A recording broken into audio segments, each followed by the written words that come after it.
జయత్యతిబలో రామో లక్ష్మణశ్చ మహాబలః రాజా జయతి సుగ్రీవో రాఘవేణాభిపాలితః దాసోహం కోసలేంద్రస్య రామస్యాక్లిష్టకర్మణః హనుమాన్ శత్రుసైన్యానాం నిహంతా మారుతత్మజః న రావణసహస్రం మే యుద్ధే ప్రతిఫలం భవేత్ శిలాభిస్తు ప్రహృతః పాదపైశ్చ సహస్రశః అర్దయిత్వా పురీం లంకాం అభివద్య చ మైథిలీం సమృద్ధార్థో గమిష్యామి విశతాం సర్వరక్షసాం.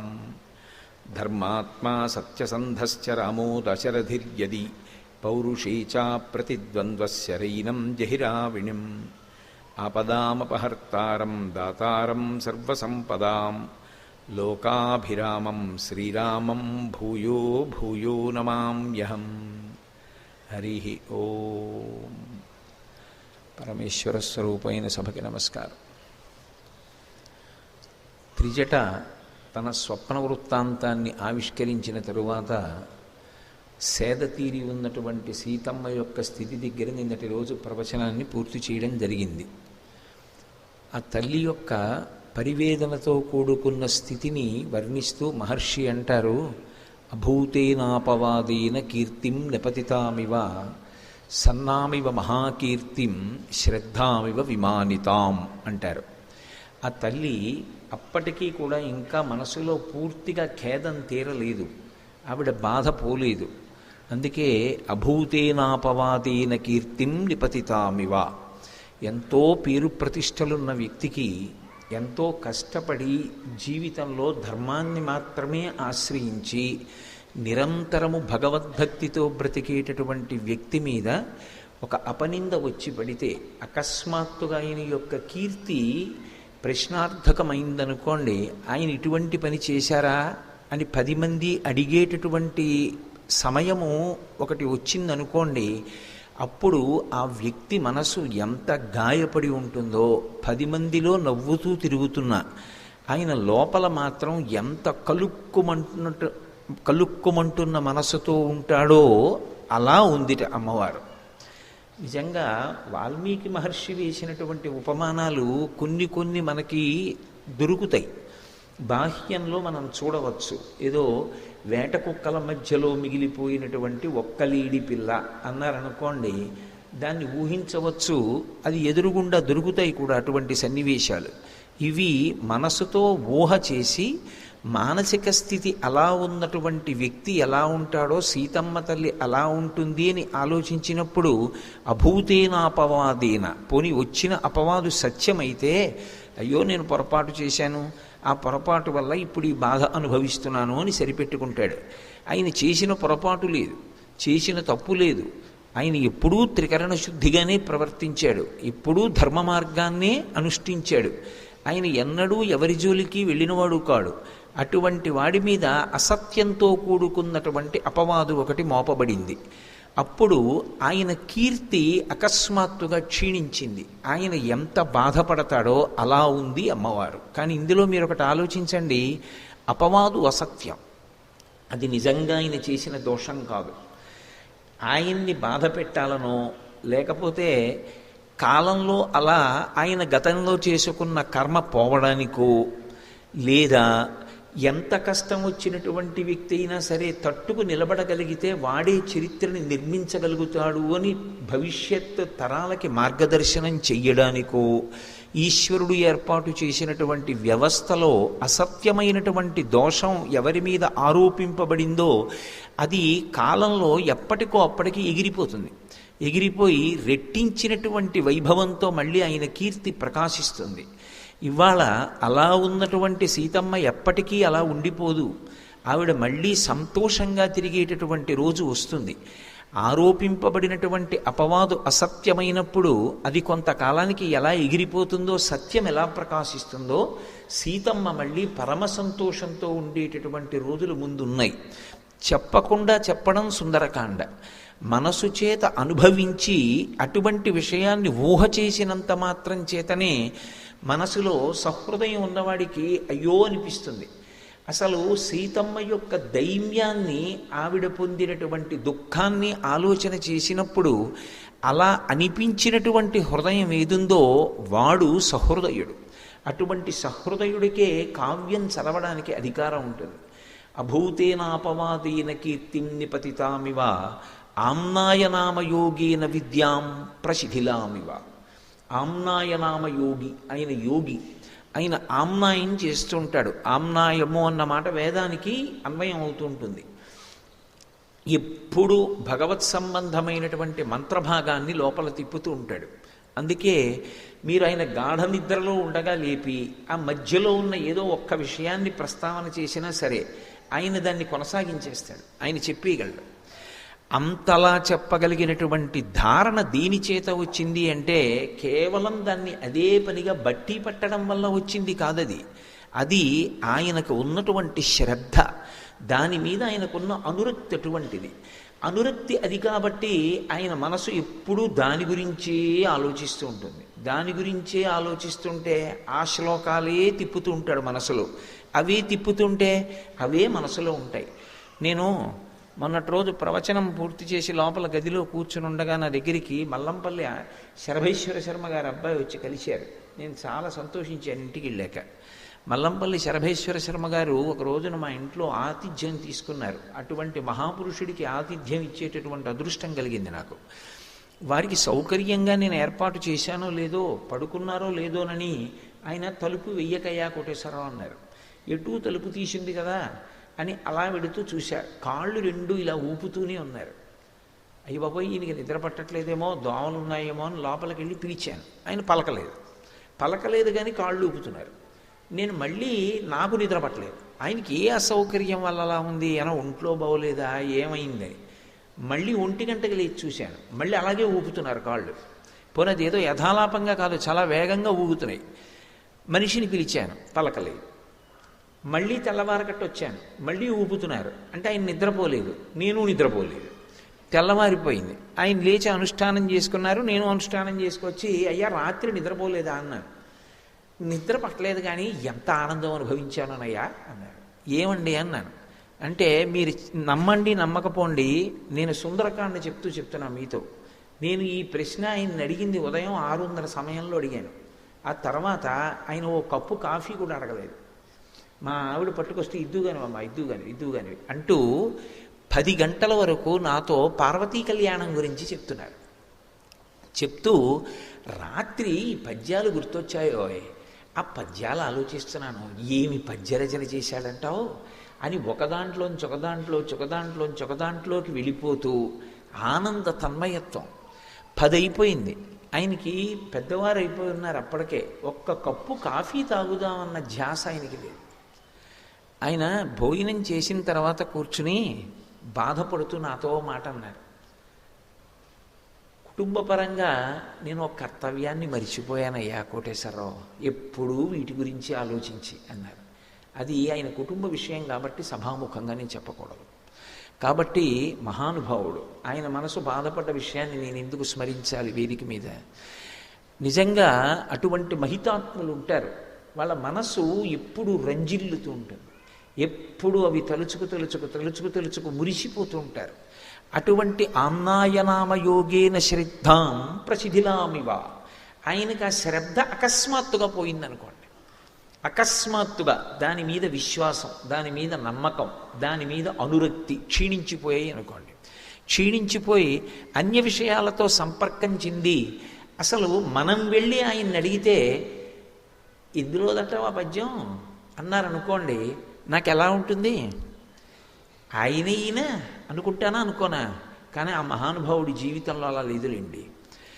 అలా ఒక ఆమ్నాయనామయోగి అకస్మాత్తుగా శ్రద్ధ నశించి నిలబడితే ఎలా ఉంటాడో మనకెలా ఉంటుందో సీతమ్మ అలా ఉంది. ఏమి ఉపమానాలండి అసలు! అది అభూతేనాపవాదేన కీర్తిం నిపతితామివ ఆమ్నాయనామయోగేన శ్రద్ధాం నిపతితామివ. ఆ శ్రద్ధ పోయినటువంటి వ్యక్తి ఆమ్నాయం ఎలా ఉంటుందో అమ్మవారు అలా ఉంది. సన్నామివ పరీక్షీణాం పూజామివ విమానితాం. ఒక వ్యక్తి పూజ చేస్తూ ఉంటే పరమాద్భుతమైనటువంటి పూజ అంటే ఇక్కడ మీరు ఒకటి గమనించాలి, పూజ చూసి అనుభవించేది కాదు. అసలు నిజానికి వేరొకరి పూజ మీరు చూస్తున్నారనుకోండి, ఆయన చేస్తున్న పూజ చూసి మీరు ఆనందించడానికి ఏమీ ఉండదు. బాగా పూజ చేయగలిగిన వాడి పూజ చూస్తే అది ఒక పిచ్చడి పూజలో ఉంటుంది. ఎందుకు నేను అంటున్నానంటే ఈ మాట, శంకర భగవత్పాదులు సౌందర్యలహరి చేస్తూ మాట అంటారు, కదాకాళీ మాత కథయ కలితాలక్తకరసం పిబీయం విద్యార్థి తవ చరణ నిర్ణీజన జలం ప్రకృత్యా మూకానామపి చ కవిత కారణతయా అంటారు. ఇదో పాదయో పాద్యం సమర్పయామి అన్నాను అనుకోండి, నా బోటిగాడైతే ఇలా ఉద్ధరణితో తీసి నీళ్లు పోసేసి తర్వాత ఉపచారంలోకి వెళ్ళిపోతాడు. ఎందుకంటే మనసు అక్కడ ఉంటే కదూ, ఉన్నా ఒక్క క్షణం రమించేది ఏముంటుంది. కానీ నిజంగా పూజలో రమించగలిగిన వ్యక్తి ఒకడు ఉన్నాడు అనుకోండి, ఆయన ఇలా పాత్ర తీసి చేత్తో పట్టుకుని అలాగే ఉండిపోతాడు అరగంట, అంతే ఆయన పూజ అయిపోయింది. ఎందుకంటే ఆయనకి నిజంగా ఆ పార్వతీ పరమేశ్వరుల యొక్క పాదారవిందములు కనపడతాయి. బంగారు పళ్ళెంలో మల్లెపూలు పరచి, స్వామి కాళ్ళు కడుగుతాను పాదాలు పైకెత్తండి అంటే స్వామి ఇలా పంచ పైకెత్తి ఇలా రెండు కాళ్ళు పెడితే, అమ్మవారు తన చీర పైకెత్తి పెడితే ఆ పరమశివుని పాదములకున్నటువంటి మంజీరములు, అమ్మవారి పాదములకున్నటువంటి మంజీరములు కనపడుతుంటే, పసుపు కుంకం పారాణితో ఉన్నటువంటి ఆ పాదాల మీద భార్య బంగారు చెంబుతో నీళ్లు పోస్తే నీళ్లల్లో మునిగి ఉన్నటువంటి ఆ పాదాలని బహు సౌకుమార్యంగా కడుగుతున్నప్పుడు మరి మంజీరం అడ్డు రాదు.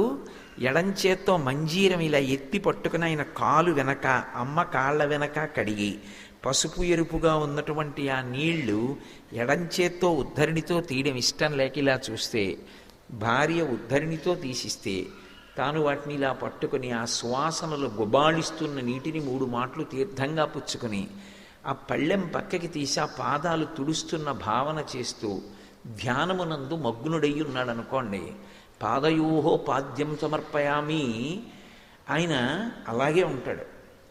ఆ గిన్నెట్టు ఆ పాత్ర పట్టుకున్నవాడు పాత్ర పట్టుకుని అలాగే ఉంటాడు. చూసిన వాడికి ఏమర్థం అవుతుంది? ఈయనకి తర్వాత మంత్రాలు రావేమో సరిగ్గా, ఏమిటో ఈయన చాలా బాగా పూజ చేస్తాడనుకుని చూడ్డానికి వచ్చాం, ఈయన ఏమిటో పూజ పాదయోహో పాద్యం సమర్పయామి అన్నాడు, అరగంట కూర్చున్నాడు, హస్తయోహో అర్ఘ్యం సమర్పయామి అన్నాడు, 45 నిమిషాలు కూర్చున్నాడు అనుకుంటారు. కానీ అందుకే అసలు మహాత్ముల పూజ చూసే ప్రయత్నం చెయ్యనేకూడదు. ఎందుకంటే అదో పిచ్చివాడి పూజలో ఉంటుంది. ఆ రమించగలిగినటువంటి పూజ అలా ఉంటుంది. అందుకే పూజకి వెళ్ళడం అనేటటువంటిది గొప్ప ఉత్సాహం. ఎందుకంటే మనసు పరమ సంతోషంతో అనుభవించాలని కోరుకుని చెయ్యాలి పూజ. బరువుగా పూజ చెయ్యకూడదు. అటువంటి పూజ అకస్మాత్తుగా పరమయాంత్రికంగా చేయడం మొదలుపెట్టాడు అనుకోండి, అసలు ఏదో ఆవాహయామి దగ్గర నుంచి గడగడ చదివి నైవేద్యం అన్న దగ్గర ఆగుతుంది అనుకోండి ఆ మంత్రం, అన్నీ ఇలాగే టకటకటకటకటక చేసేయడమే, తమలపాకుతో ఇలా చల్లేయడమే అయిపోయింది అనుకోండి. అప్పుడు ఆ పూజ చూసి ఈ పూజ చూశారనుకోండి, మీరేమనుకుంటారు? ఇటు ఒకనాడు అలా ఉండిపోయేవాడు, ఏమంటే ఎందుకు అలా ఉండిపోయారు అని అడిగితే ఇదంతా చెప్పాడు, చెప్పి కళ్ళమ్మట నీరు కార్చి ఇవాళ ఏమనుభవించానయ్యా, చాలయ్యా జీవితానికి అని పరవశించిపోయేవాడే. ఇవాళ ఏమిటి అంత యాంత్రిక పూజ చేశాడు అనుకుంటారా? అనుకోరా? అలా పూజ క్షీణించిపోతే ఎలా ఉంటుందో అమ్మవారు అలా ఉందట సీతమ్మ. అసలు ఏమి భావనలండి అవి, ఏమి సుందరకాండ, అది మనసుతో అనుభవించాలి. ఇందులో చిత్రం ఏమిటంటే మనసులో అనుభవించాలంటే పూజామివ పరీక్షీణాం ఆశాం ప్రతిహతామివ అని నేను అన్నప్పుడు అసలు పూజ చేసేటటువంటి వ్యక్తి రమించిపోవడం అంటే ఏమిటి? త్రికరణములు ఏకీకృతమైనటువంటి వ్యక్తి ఎలా ఉంటాడు? శంకర భగవత్పాదులంతటి వారు సౌందర్యలహరిలో అడిగింది అది. ఎవరు? సాక్షాత్తు శివపార్వతుల సమాగమ స్వరూపమైన శంకర భగవత్పాదులు పిబేయం విద్యార్థి తవ చరణ నిర్ణీజన జలం అని అడిగారు. అమ్మా, నేను విద్యార్థినై నీ కాళ్ళు కడిగిన ఆ పసుపు పారాణి కలిసినటువంటి ఆ నీళ్లు సువాసనలు గుబాళిస్తున్నవి, ఆ తీర్థం ఇప్పుడు తాగుతానమ్మా జన్మలో అని అడిగారు. అది భౌతికంగా లభిస్తుందా? మానసికంగా లభించాలి. పూజలో మనసు నిలబడాలి. నిలబడి చేసిన పూజ ఎంత ఆనందాన్ని ఇస్తుందో అలా పూజ చెయ్యగలిగిన వ్యక్తి మనసు నిలబడక యాంత్రిక పూజ చేసి అయిపోయిందని పీఠమించి లేచాడు అనుకోండి, ఆయనకే ఎంత బాధగా ఉంటుంది. ఎంత అనుభవించేవాడిని పూజ, ఏ మనసే నిలబట్టలేదు అని. అది పోనీ చూసిన వాడికంటే అర్థం కాలేదు, కనీసం చేసిన వాడికి అనిపిస్తుందా ఏమిట్రా ఈ పూజ ఇలా చేస్తున్నాను అని. అది క్షీణించిపోయిన పూజ ఎలా ఉందో అమ్మవారు చూడ్డానికి అలా ఉందిట. ఆ ఉపమానం బయట ఎక్కడైనా వస్తు రూపంలో అసలు దొరుకుతుందా? దొరకదు.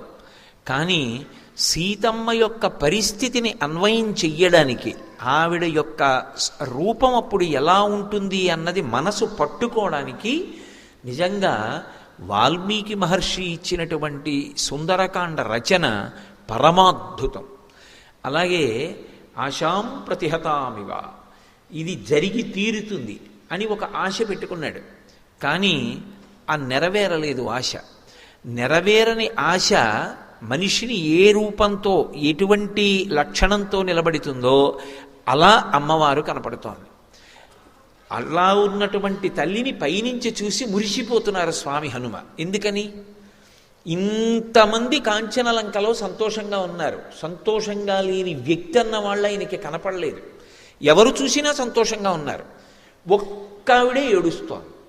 ఎవరు ఏడుస్తోందో ఆవిడిది నిజమైన సౌందర్యం. ఎందుకని అంటే ఆమె భర్త కోసం శోకిస్తోంది తప్ప కేవలం అందరూ ఎలా భోగం అనుభవిస్తున్నారో అలా భోగం అనుభవించడం తన జీవితానికి ప్రధానమని అనుకోవట్లేదు. ధర్మాన్ని పాటించడం నిజమైన భోగం అనుకుంటోంది. ఇది సీతారాములంటే, ఇది సౌందర్యం అంటే. మిగిలిన వాళ్ళకి సుఖం అంతా ఎక్కడుంది అంటే భోగాన్ని అనుభవించడంలో ఉంది, విషయ సుఖాన్ని పొందడంలో ఉంది. ఏదైనా ఓ మధుర పదార్థం తినడం సంతోషం, ఓ మంచి పరుపు మీద పడుకోవడం సంతోషం, ఓ మంచి సంగీతం వినడం సంతోషం. రాముడికి ధర్మాన్ని పాటించడం సంతోషం. ఏది ధర్మమో దాన్ని చేస్తే రాముడు సంతోషంగా ఉంటాడు. అందుకే రాముడు నవమి నాడు పుడతాడు. నవమికి ఒక విచిత్రం ఉంది. నవమి అంటే 9 అని కాదు, 9 ఒకట్ల 9, 9 2 18, 8 1 9, 9 3 27, 7 2 9, 9 4 36, 6 3 9, 9 5 45, 4 5 9, ఇలా ఏదో 9 6 54. నేను లెక్కల్లో కొంచెం బలహీనుండి, ఇలా గబగబా చెప్పగలను లేదో కూడా ఎక్కం. 9 7 63. అలా ఏది కలపండి మళ్ళీ 9 వస్తూ ఉంటుంది. రాముణ్ణి ఎంత హెచ్చవేయండి అంటే ఎన్ని కష్టాలు రానివ్వండి, ఎన్ని సుఖాలు రానివ్వండి, లోపల రాముడు మాత్రం చాలా ప్రశాంతంగా ఉంటాడు. ఎందుకో తెలుసా? నేను ధర్మమే పట్టుకుని ఉన్నానా, అదొక్కటే రాముడి శాంతిగా ఉండడానికి కారణం. నేను ధర్మాన్ని విడిచిపెట్టలేదు, పరమ సంతోషంగా ఉంటాడు. నేను ధర్మాన్ని విడిచిపెట్టేశాను అన్న క్షణం ఏదైనా ఉంటే రాముడు గుండెల బాదుకుని ఏడ్చి తల రాతికేసి కొట్టేసుకుంటాడు. రామాయణంలో అలా లేదు. అంటే రాముడు ఎన్నడూ కూడా ధర్మాన్ని తప్పలేదు. అలాగే సీతమ్మ కూడా ఎన్నడూ ధర్మం తప్పదు. ఇది తుల్యశీలావయో వృత్తాం తుల్యాభిజన లక్షణాం రాఘవోర్హతి వైదేహీం తంచేయమసితేక్షణ. ఇవాళ ఈ శరీరంతో సుఖంగా ఉండడానికి మనం ఏం ఆలోచించవచ్చు? అది కాదు ఆవిడికి కావలసింది. నేను ధార్మికంగా ఉండి సంతోషించానా, అదొక్కటే కావాలి. ధర్మం పోయి సంతోషం ఉంటుందంటే ఆవిడికి అక్కర్లేదు. మీరు అందుకే రామాయణంలో ఉండేటటువంటి వైచిత్రి చూడండి. రాముడికి సుఖమే కావాలి అనుకుంటే ఉత్తర క్షణంలో రామాయణంలో ఉండకూడని కాండ సుందరకాండ. ఎందుకో తెలుసా? అసలు ఆ సుందరకాండకున్న గొప్పతనం అది. అసలు ఉండకూడని కాండ ఉంది. ఎందుకుంది అంటే రాముడి ధర్మం వలన ఉంది. రాముడు ధర్మం తప్పితే సుందరకాండ పోతుంది. ఎందువల్ల అంటారా? కిష్కింధకాండలో సుగ్రీవుడితో స్నేహం చేసుకోవడం మానేసి వాలితో స్నేహం చేశాడు అనుకోండి. వాలి అంటే రావణాసురుడికి అపారమైనటువంటి భయం. 4 సముద్రాల్లో ముంచి తోకకి చుట్టి తీసుకెళ్లి ఇంట్లో పడేశాడు. చిటిక వేస్తే పరిగెత్తుకొస్తాడు. వాలితో స్నేహం చేసుకుంటే వాలి వెంటనే రావణుణ్ణి పిలిచి సీతమ్మనిచ్చేయి అంటే ఇచ్చేస్తాడు. కానీ వాలితో స్నేహం చేసి సీతమ్మని ఎందుకు పొందలేదు అంటే వాలే ధర్మం తప్పాడు. తమ్ముడు బ్రతికున్నాడని తెలిసి తమ్ముడి భార్య అయినటువంటి రుమతో తాను కలిసి ఉంటున్నాడు. మరి నిన్న మీరు ప్రశ్న వేయచ్చు, మరి వాలి కూడా అలా పూర్వం ఇంతకుముందు సుగ్రీవుడు కూడా తారతో ఉన్నాడుగా వాలి భార్యతో, మరి అప్పుడు సుగ్రీవుడికి తప్పు కాదా అంటే సంధ్యావందనం చేసేటటువంటి వానర జాతికి ఒక నియమం ఉంది. అన్నదమ్ముల్లో ఎవరైనా ఒక వ్యక్తి వెళ్ళిపోతే ఆ అన్నదమ్ముల్లో ఎవరు వెళ్ళిపోయారో వాళ్ళ భార్య ఆ సోదరుల్లో మిగిలినటువంటి సోదరుడికి భార్య కావాలి అనుకుంటే భార్య కావచ్చు, అది వాళ్ళకి నియమం. ఒకప్పుడు వాలి బిలంలోకి వెళ్ళాడు దుందుబితో యుద్ధం చేయడానికి, వెళ్ళి ఇక తిరిగి రాలేదు, చనిపోయాడు అనుకున్నారు. సుగ్రీవుడు కూడా అందులో ఏం కాపట్యం లేదు, చనిపోయాడు అనుకుని రాయి అడ్డు పెట్టి వచ్చేసాడు. అందరూ చనిపోయాడనే అనుకున్నారు. తన భర్త చనిపోయాడు అనుకుని వాలి భార్య తార సుగ్రీవుడి దగ్గర చేరింది కాబట్టి సుగ్రీవుడికి ధర్మదోషం రాలేదు.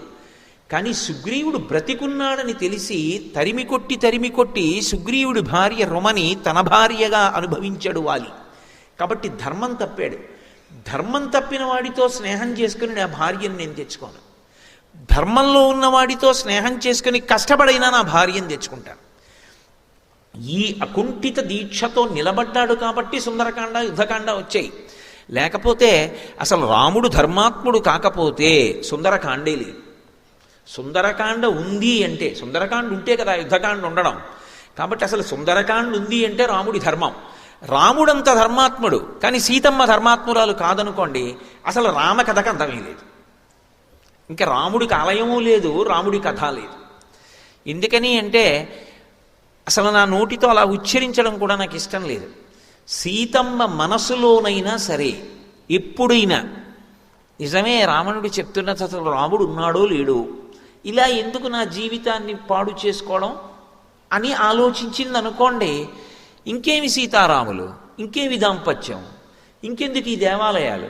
త్రేతాయుగం అయిపోయిన తర్వాత, ద్వాపరయుగం అయిపోయిన తర్వాత కలియుగంలో కూడా ఇంత కీర్తే. ఎక్కడైనా వామనమూర్తి లక్ష్మీదేవి దేవాలయం ఉందనుకోండి, ఆయన వామనమూర్తి దేవాలయం అదని మనకి తెలియదు అనుకోండి, ఉలగళంద పెరుమాళ్ళని కాంచీపురంలో ఉంది, అది చూస్తే మనం లక్ష్మీనారాయణుల దేవాలయం అంటాం, వామనమూర్తి గుడి అనం. ఓ మత్స్యమూర్తికి ఉంటే లక్ష్మీనారాయణుల దేవాలయం అంటాం. కానీ లక్ష్మీదేవే సీతమ్మగా, విష్ణుమూర్తే రాముడిగా వచ్చిన లక్ష్మీనారాయణుల గుడి అనం, సీతారాములనే అంటాం. సీత అమ్మ అని కూడా వదిలిపెట్టాం, సీతమ్మ తల్లి అంటాం. ఎందుకు అమ్మ తల్లి రెండు మాటలు అంటే ఆవిడ మీద మనకున్న మమకారం. దేనివల్ల ఆ మమకారం అంటే ఆవిడ ధర్మం.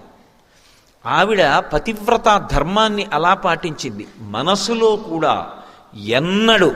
అందుకే సుందరకాండలో ఆవిడే పరీక్ష పెట్టుకుంది. నేను రాముని తప్ప అన్యపురుషుని మనసు యందు ఎరుగనదానినైతే హనుమ తోకకు పెట్టబడిన అగ్నిహోత్రము చల్లబడుగాక. పంచభూతములలో ఒక భూతం తన యొక్క ధర్మాన్ని విడిచిపెట్టి ప్రవర్తించాలంది. అలాగే అగ్నిహోత్రం చల్లబడిపోయింది. అంటే అది సుందరకాండ. ఎవరి ధర్మాన్ని వాళ్ళు నిరూపణం చేసుకున్నారు. అనుష్ఠించిన ధర్మం రక్షించి తీరుతుంది. ధర్మం రక్షించి తీరుతుందన్న ఉత్సాహం ప్రజలలో నింపకపోతే సాహిత్యం ధర్మం పట్టుకున్నవాడు పాడైపోయిన సందర్భాల్ని చూపిస్తే అసలు లోకంలో ధర్మం ఎందుకు నిలబడుతుంది? ధర్మం పట్టుకోగలిగితే ఎప్పటికైనా నువ్వు విజేతవి. కాలమునందు నీ కీర్తి ఒకలా ఉండదు, కాలంతో సంబంధం లేకుండా శాశ్వతమైన కీర్తి గణిస్తావు. ఇది చెప్పవలసినది కావ్యం. అటువంటి రచనలు ఏ ఉంటాయో వాటికి కాలంతో సంబంధం ఉండదు. సూర్యచంద్రులు ఉన్నంత కాలం అటువంటివి బ్రతికే ఉంటాయి, మనుషుల్ని బ్రతికిస్తాయి. అందుకే రామాయణం మనుష్య జాతి ఉన్నంతకాలం చదువుకోవలసినటువంటి గ్రంథం. సుందరకాండ ఎప్పుడూ పారాయణ చెయ్యవలసినటువంటి కాండ. అందుకే ఆ తల్లి ఎంతో బాధపడింది. అంత దుఃఖంతో కూడుకున్న స్థితిలో శిశుపావృక్షం కింద కూర్చునుంది. అకస్మాత్తుగా ఆ తల్లికి ఒక విశేషమైనటువంటి విపరీతమైనటువంటి ఆలోచన వచ్చింది. ఆలోచన వస్తున్నప్పుడు ఆవిడ పడుతున్నటువంటి బాధ చేత ఆమె మనసు ఎటువంటి వ్యగ్రతని పొందిందో ఆవిష్కరించింది. ఆవిడంది, అనన్యదైవత్వమియం క్షమాచ భూమౌ చ శయ్యా నియమశ్చ ధర్మే పతివ్రతాత్వం విఫలం మమేదం కృతం కృతఘ్నేష్వివ మానుషాణం అంది. ఇది బహుగంభీరమైనటువంటి శ్లోకం. తాను అనుష్ఠించిన ధర్మంతన్ని ఏమి రక్షించింది? ధర్మానుష్ఠానం చేసిన వ్యక్తికి జీవితంలో ఈ ప్రశ్న వచ్చి తీరుతుంది. ఎప్పుడో అప్పుడు వస్తుంది. దానికే శ్రద్ధ అని పేరు. ఒరిపిడి వస్తుంది. ఇది పట్టుకోకపోయి ఉంటే నేను ఎంత సుఖపడి ఉండేవాడిని, ధర్మం వదిలి ఎంతమంది సంతోషంగా ఉన్నారు, ధర్మం పట్టుకుని నేనేం బాగుపడ్డాను, నేను కూడా వదిలి ఉండాల్సింది అనిపిస్తుంది. వదిలి ఉండాల్సింది అని అనిపించినప్పుడు కూడా వదలకుండా పట్టుకున్న ధర్మం కాపాడి తీరుతుందని పట్టుకున్నవాడెవరో వాడు శ్రద్ధావంతుడు. తప్ప అప్పటికలా అనిపించిందని వదిలేస్తే అది శ్రద్ధ కాదు. అందుకే ధర్మం ఎవరు బాగా పట్టుకుంటారో వాళ్ళకే పరీక్ష వస్తుంది. ఎందుకంటే వాడే శాశ్వత కీర్తికి కారకుడు, పాత్రుడవుతాడు. అందుకే సీతమ్మ తెల్లొక మాట అంటోంది, ఈ ఒరిపిడి ఆవిడికి రావాలి, రాకపోతే కావ్యానికి అందమే ఉందండి. సీతారాముల కథ మధురాతి మధురమైన కథ. దానికి ఏ తత్వాలు చెప్పక్కర్లేదు. రామకథని రామకథగా చెప్తే చాలు. ఎన్ని మాటలు విన్నా మధురమే. మీకెవరికి రామాయణం తెలీదా? సుందరకాండలో ఏమవుతుందో మీకు తెలీదా? తెలియని వాళ్ళు ఈ సభలో ఒక్కళ్ళు లేరు. మరి ఇన్ని వేల మంది కూర్చుని నించుని పైన నిలబడి ఎందుకు ఇలా వింటున్నారు అంటే అది వాల్మీకి మహర్షి ఇచ్చినటువంటి కావ్య సౌందర్యం. ఆ కథకి కథగా అంత అందం ఉందంతే. ఆ తల్లి ఒక మాట అంటోంది, అనన్య దైవత్వం ఇయం క్షమాచ. నా ధర్మాన్ని నేను పట్టుకున్నాను. ఏమిటి నా ధర్మం? నాకు వేరు భగవంతుడు లేడు, నాకు పరమేశ్వరుడు ఉన్నాడా లేడా వీటితో సంబంధం లేదు. నాకు కనపడుతున్న దైవం, నాకు ప్రత్యక్షంగా కనపడేటటువంటి దైవం అని, ఆయనతో ఉండడమే నాకు సమస్తమని, ఆయన లేని ఏ భోగమైనా నాకు దుఃఖమేనని, ఆయన ఉన్నది అయోధ్య అని ఆయనతో కలిసి నేను వచ్చాను. ఆయన నుంచి విడిపడ్డాను. విడివడినా ఆయనని మనసులో ధ్యానం చేయడం పరమేశ్వర ధ్యానమే. ఆయన రూపంలోనే పరమేశ్వరుడు నన్ను రక్షిస్తాడు తప్ప వినా ఆయన కాకుండా భగవంతుడు వచ్చి రక్షిస్తాడని నేను అనుకోలేదు. ఆయనే వచ్చి రక్షిస్తారని రామపాదములనే ఆశ్రయించాను. కాబట్టి నాకు దైవం రాముడు. నేనంత ఉపాసన చేశాను. ఈ ఉపాసన చేసినప్పుడు రాముడు వచ్చాడా లేదా కాదు అక్కడ ప్రాతిపదిక. భర్తని అలా ఉపాసన చేసిన పతివ్రత రక్షింపబడుతుంది. ఇది శాస్త్రము యొక్క ప్రమాణం. పతివ్రత ధర్మాన్ని ఏ స్త్రీ పాటించిందో ఆమె సూర్యచంద్రుల గతులను మార్చగలదో అనసూయమ్మ నిరూపణం చేసింది ఈ లోకంలో. సుమతి నిరూపణం చేసింది. నేను అదే పట్టుకున్నాను. అదే పతివ్రతా ధర్మం పాటించాను. భూమౌచ శయ్య, భర్త పక్కన లేడు కాబట్టి నేను మంచం మీద కూడా పడుకోలేదు, కటిక నేల మీద పడుకున్నాను. అలా పడుకోవడానికి యోగ్యం కాదు. ఎందుకంటే జనక మహారాజు గారి పుత్రి అయోనిజ, దశరథ మహారాజు గారి పెద్ద కోడలు, రామచంద్రమూర్తి ఇల్లాలు. నేను ఒక తల్పం మీద పడుకుంటానంటే అక్కడ ఇవ్వని వాళ్ళు ఎవరూ లేరు. కానీ ఆవిడ స్వచ్ఛందంగా పెట్టుకున్న నియమం చేత భూమి మీద పడుకుంది. భూమౌచ శయ్య, అది ఎక్కడ? లంకాపట్టణంలోనే అని అనుకుంటున్నారేమో. ఒక్క లంకలోనే కాదు, అసలు కళ్ళంబట నీళ్లు పడకుండా చదవలేము. నేను ఒకప్పుడు మా గురువుగారు రాత్రి 10ంటికి మా ఇంటికి వచ్చారు. ఏం చేస్తున్నావురా అన్నారు. అయోధ్యకాండ చదువుతున్నానండి అన్నాను. ఎన్నాళ్ళయింది మొదలుపెట్టన్నారు. ఓ 3 రోజులు అయింది గురువుగారు అన్నాను. ఎక్కడి వరకు వచ్చావు అన్నారు. ఇవాళతో పూర్తి అయిపోయింది గురువుగారు అన్నాను.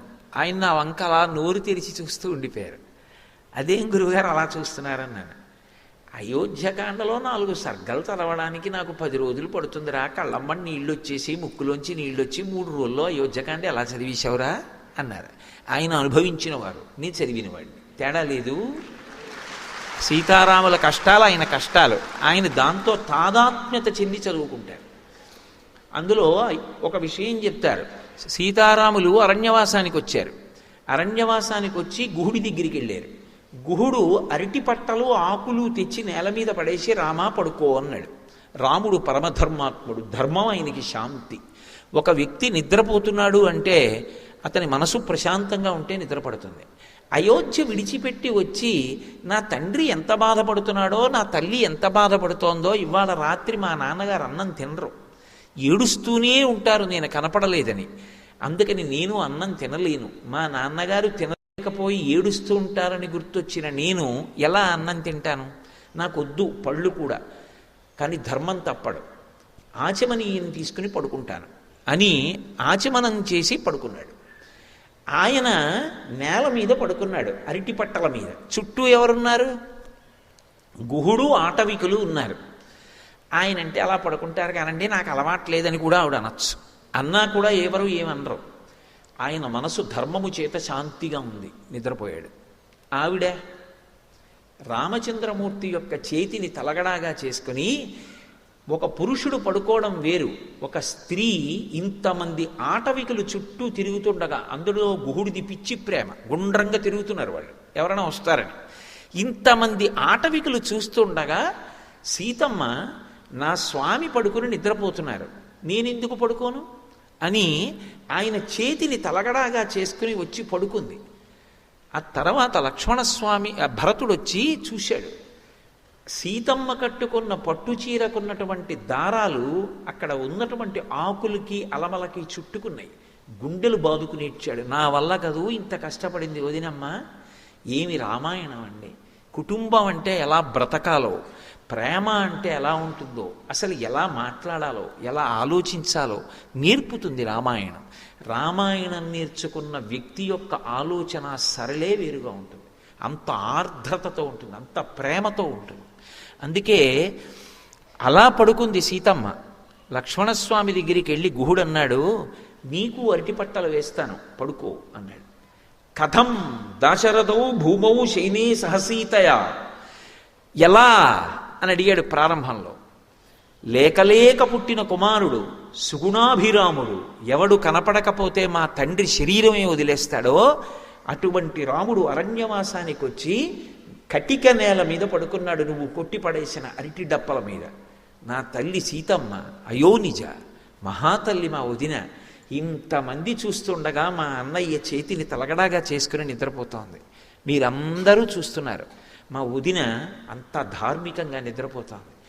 ఇది చూసి నాకు అశాంతిగా ఉంది. ఇంత కష్టమా మా అన్నయ్యకి వదినకి, నాకు నిద్ర పట్టదు అని వలవలవలవలా ఏడిచాడు లక్ష్మణస్వామి. ధర్మాన్ని పట్టుకుని రాముడు నిద్రపోయాడు, ధర్మాన్ని పట్టుకుని సీతమ్మ నిద్రపోయింది. ధర్మాన్ని పట్టుకుని ఇంత కష్టమా? ఏమి వాళ్ళు సుఖపడ్డారు జీవితంలో? ధర్మానికి ఇంత కష్టపడుతున్నారా? లక్ష్మణుడు తట్టుకోలేక నాకు నిద్ర పట్టదన్నాడు. వాళ్ళిద్దరి జీవితం అది.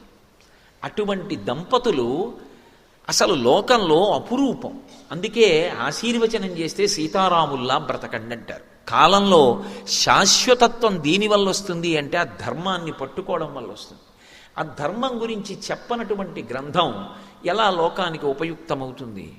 అందుకే ఆ తల్లి ఒక మాట అంటోంది, నేను ఇంతకాలం నుంచి రాముణ్ణి దైవంగా భావించి కూర్చున్నాను. అనన్య దైవత్వమియం క్షమాచ భూమౌచ శయ్యా నియమశ్చ ధర్మే. భూమి మీద పడుకుని నిద్రపోతున్నాను, సమస్తమైనటువంటి నియమములు పాటించాను. భర్త పక్కన లేనప్పుడు ఏది చెయ్యకూడదో అందులో ఒక్క పని నేను ప్రయత్నపూర్వకంగా ఏదో చెయ్యకుండా ఉండడం కాదు. అసలు నా భర్త పక్కన లేడు కాబట్టి నా మనసే అంగీకరించలేదు, కించిత్ సుఖం నేను పడ్డది లేదు. 10 నెలల నుంచి చీర కూడా మార్చుకోవాలా తల్లి. భూమౌచ శయ్యా నియమశ్చ ధర్మే పతివ్రతాత్వం విఫలం మమేదం. నా విషయంలో పాతివ్రత్య ధర్మము విఫలమైంది. ఇది మహాపతివ్రత మనసు యందు రాకూడని ఆలోచన. ఇప్పుడు ఆవిడ ఈ ప్రశ్న వేస్తే ఎవరు జోక్యం చేసుకోవాలి? ఈశ్వరుడు అన్నవాడు ఒకడు ఉంటే వాడు వెంటనే జోక్యం చేసుకోవాలి, ఎందుకంటే ధర్మం నశించిపోతుంది. ఆవిడకి ఆ ప్రశ్న వచ్చి ఆవిడ ధర్మం తప్పిందనుకోండి, ఇక లోకానికి ధర్మం అన్నదానికి ఎక్కడ ఆదర్శం ఉంటుంది? ఇక ఈశ్వరుడు జోక్యం చేసుకుని ఒక సన్నివేశాన్ని సృష్టించాలి. అందుకే భక్తుణ్ణి రక్షించుకోవడానికి ఈశ్వరుడు జోక్యం చేసుకుంటాడు. ఆయన ఎలా జోక్యం చేసుకుంటాడో మనకి తెలియదు. ఒక్కొక్కసారి బహుముందుగానే జోక్యం చేసేసుకుంటాడు, వచ్చేది తెలుస్తుంది కాబట్టి అడ్డుకట్ట వేసి నించుంటాడు. మనకి తెలియవు ఆయన యొక్క కృత్యములు. భక్తుణ్ణి మాత్రం ఆదుకుని తీరుతాడు ఈశ్వరుడు. నన్ను నమ్మండి అంతే, అంతకన్నా నేను చెప్పలేను. ఒక సమస్యని ఇచ్చే ముందు మనం సమస్య వచ్చాక ఆలోచిస్తాం. భగవంతుణ్ణి నమ్ముకున్న వాడి గురించి పరమేశ్వరుడు సమస్య ఇవ్వడానికి ముందు వాడికి పరిష్కారం ఎలా చూపించాలని ఆలోచిస్తాడు. నన్ను నమ్ముకునున్నవాడు వాడు పాడైతే, అందుకే భాగవతంలో అష్టమ స్కంధంలో అంటాడు, వాడు నా కొరకు రక్షింపవలయువాడు. వాడి కోసం వాడిని నేను రక్షించట్లేదు, నా కోసం రక్షిస్తున్నా. అటువంటి వాడు పాడైపోతే లోకంలో భగవంతుడున్నాడు అని ఎవడు నమ్ముతాడు? నమ్మడు. నేను ఉన్నాను అని నమ్మాలంటే నన్ను నమ్ముకున్నవాడు పాడవడానికి వీల్లేదు. వాడి కోసం రక్షించట్లేదు, నా కోసం రక్షిస్తున్నానంటాడు. అంటే సన్నివేశం ఎటు తిరుగుతోందో మీరు గమనించాలి. ఇది మహర్షి చెప్పరు సుందరకాండలో, కానీ అది సౌందర్యం. అనుభవించగలిగితే భగవంతుడు ఎంత ఉలిక్కి పడతాడో, ఎంత తొందరగా సన్నివేశాన్ని మార్చి జోక్యం చేసుకుంటాడో మీరు గమనించాలి. ఈవిడిది వాగ్రూప పరివేదన, ఇంకొక ఆయనది మౌన పరివేదన. ఏమిటా మౌన పరివేదన అన్నది మీకు నేను కాసేపట్లో ఆవిష్కరిస్తాను. కాబట్టి భూమౌచ శయ్యా నియమశ్చ ధర్మే పతివ్రతాత్వం విఫలం మమేదం కృతం కృతఘ్నేష్వివ మనుషాణం. చాలా పెద్ద తీర్పు చెప్పేసింది ఆవిడ. కృతఘ్నుడి పట్ల ఉపకారము ఎలా ఉంటుందో రాముడి పట్ల నా పాతివ్రత్యం అలా అయిపోయింది. రాముడు కాదక్కడ రక్షించవలసింది, ఆమె పతిని దైవంగా నమ్మింది. అనన్య దైవత్వం ఇయం క్షమాచ. ఇప్పుడు రాముడు వస్తున్నాడమ్మా, నువ్వు బెంగ పెట్టుకోకని ఎవరో మాట్లాడి చెప్పాలి ఆవిడికి. ఎవరో మాట్లాడాలి. ఎవరు మాట్లాడాలి? అక్కడ అలా మాట్లాడడానికి ఒక్కడే ఉన్నాడు. ఆ ఒక్కడు మాట్లాడడానికి అవకాశం కల్పించాలి, సన్నివేశం తిరిగిపోవాలి. ఇప్పుడు జోక్యం చేసుకుంటున్నవాడు ఎవరంటే కంటికి కనపడకుండా పరమేశ్వరుడు జోక్యం చేసుకోవాలి. అది సుందరకాండ. ఆ తల్లి ఇన్నాళ్ళు అనలేదు ఈ మాట, ఇప్పుడు అంటోంది. ఎందుకు అనాలి అంటే ఒకటి మౌన పరివేదన ఒకటి ఉంది. ఏమిటా పరివేదన? ఇప్పటి వరకు ఆయన సీతమ్మ దర్శనం ఒకటే చెయ్యాలనుకున్నాడు. సీతమ్మ జాడ కనిపెట్టి రాముడికి చెప్దాం, అందుకే వచ్చాడు ఆయన. కానీ ఇప్పుడు ఆయన గుండెలు అవిసిపోయి ఆవిడ కష్టం చూసి, అమ్మో ఏదో లంకలో ఉందనుకున్నాను నా తల్లి. ఇప్పుడు ఆయన మనసు ఏమైపోయిందంటే రాముణ్ణి నింద చేశాడు ఆయన. రాముడి కన్నా దైవం లేడు ఆయనకి. ఆయన అన్నాడు, దుష్కరం కృతవాన్ రామో యయిమాం మత్తకాశినీం సీతాం వినా మహాబాహు ముహూర్తమపి జీవతి. ఇంత గొప్ప ఇల్లాలా, ఇటువంటి పాతివ్రత్యమా? 3 లోకముల ఐశ్వర్యం తక్కెట్లో ఒకెత్తు, అది ఈవిడలో 16 వంతుకు సరిపోదా? ఇంత ప్రేమైకమూర్తి, ఇంత ధర్మనిష్ట కలిగినటువంటి ఇల్లాలు ఇన్ని కష్టాల్లో ఉంటే అసలు నిద్రలా పోయాడంత ప్రశాంతంగా ఎలా ఉండగలుగుతున్నాడు? మంత్రాంగం చేసి వాలిని చంపి సుగ్రీవుణ్ణి రక్షించి పట్టాభిషేకం చేసి వానాకాలం వెళ్ళిపోయిన తర్వాత వెతుకుతానంటే గొలవ పడుకుని ఎలా ఉండగలిగాడు? అసలు వెర్రెక్కిపోవద్దు ఇటువంటి ఇల్లాలు. ఆవిడ చుట్టూ ఇంతమంది రాక్షస స్త్రీలా, రావణుడు ఆవిడ్ని ఇలా మాట్లాడడమా? ఏడ్చి ఏడ్చి పవిట కొంగు తడిసిపోవడమా? ఇప్పుడు ఇవన్నీ చూసిన తరువాత సహృదయుడైతే ఏం ఆలోచిస్తాడు? అమ్మో నేను వెళ్ళిపోవడం కాదు, అసలు ఆయన ఏం పట్టుకొచ్చాడో మర్చిపోయాడు. ఇప్పుడు ఏం పట్టుకొచ్చాడు ఆయన? ఉంగరం ఒకటి పట్టుకొచ్చాడు రాముడి దగ్గర నుంచి. ఇది నేను మీతో మనవి చేసింది. సమస్యనిచ్చే ముందు పరిష్కారం ఈశ్వరుడు ఆలోచిస్తాడని. అన్ని కోట్ల మంది ఎడుతుంటే హనుమయ్య దర్శనం చేస్తారని రాముడు ఎలా అనుకున్నాడు? బుద్ధికి ఈశ్వర ప్రచోదనం అని చెప్తేనే రామకథ బాహ్యంలో అందం. అంతేగాని రాముడు దేవుడు అంటే ఇంకా రామకథ ఎందుకు? అసలు రాముడు దేవుడని వాల్మీకి మహర్షి చెప్పలేదు. ప్రారంభంలోనే నారదుడు వచ్చినప్పుడు ఆయన అడిగింది 16 గుణములు కలిగిన నరుడు ఎవరని అడిగారు.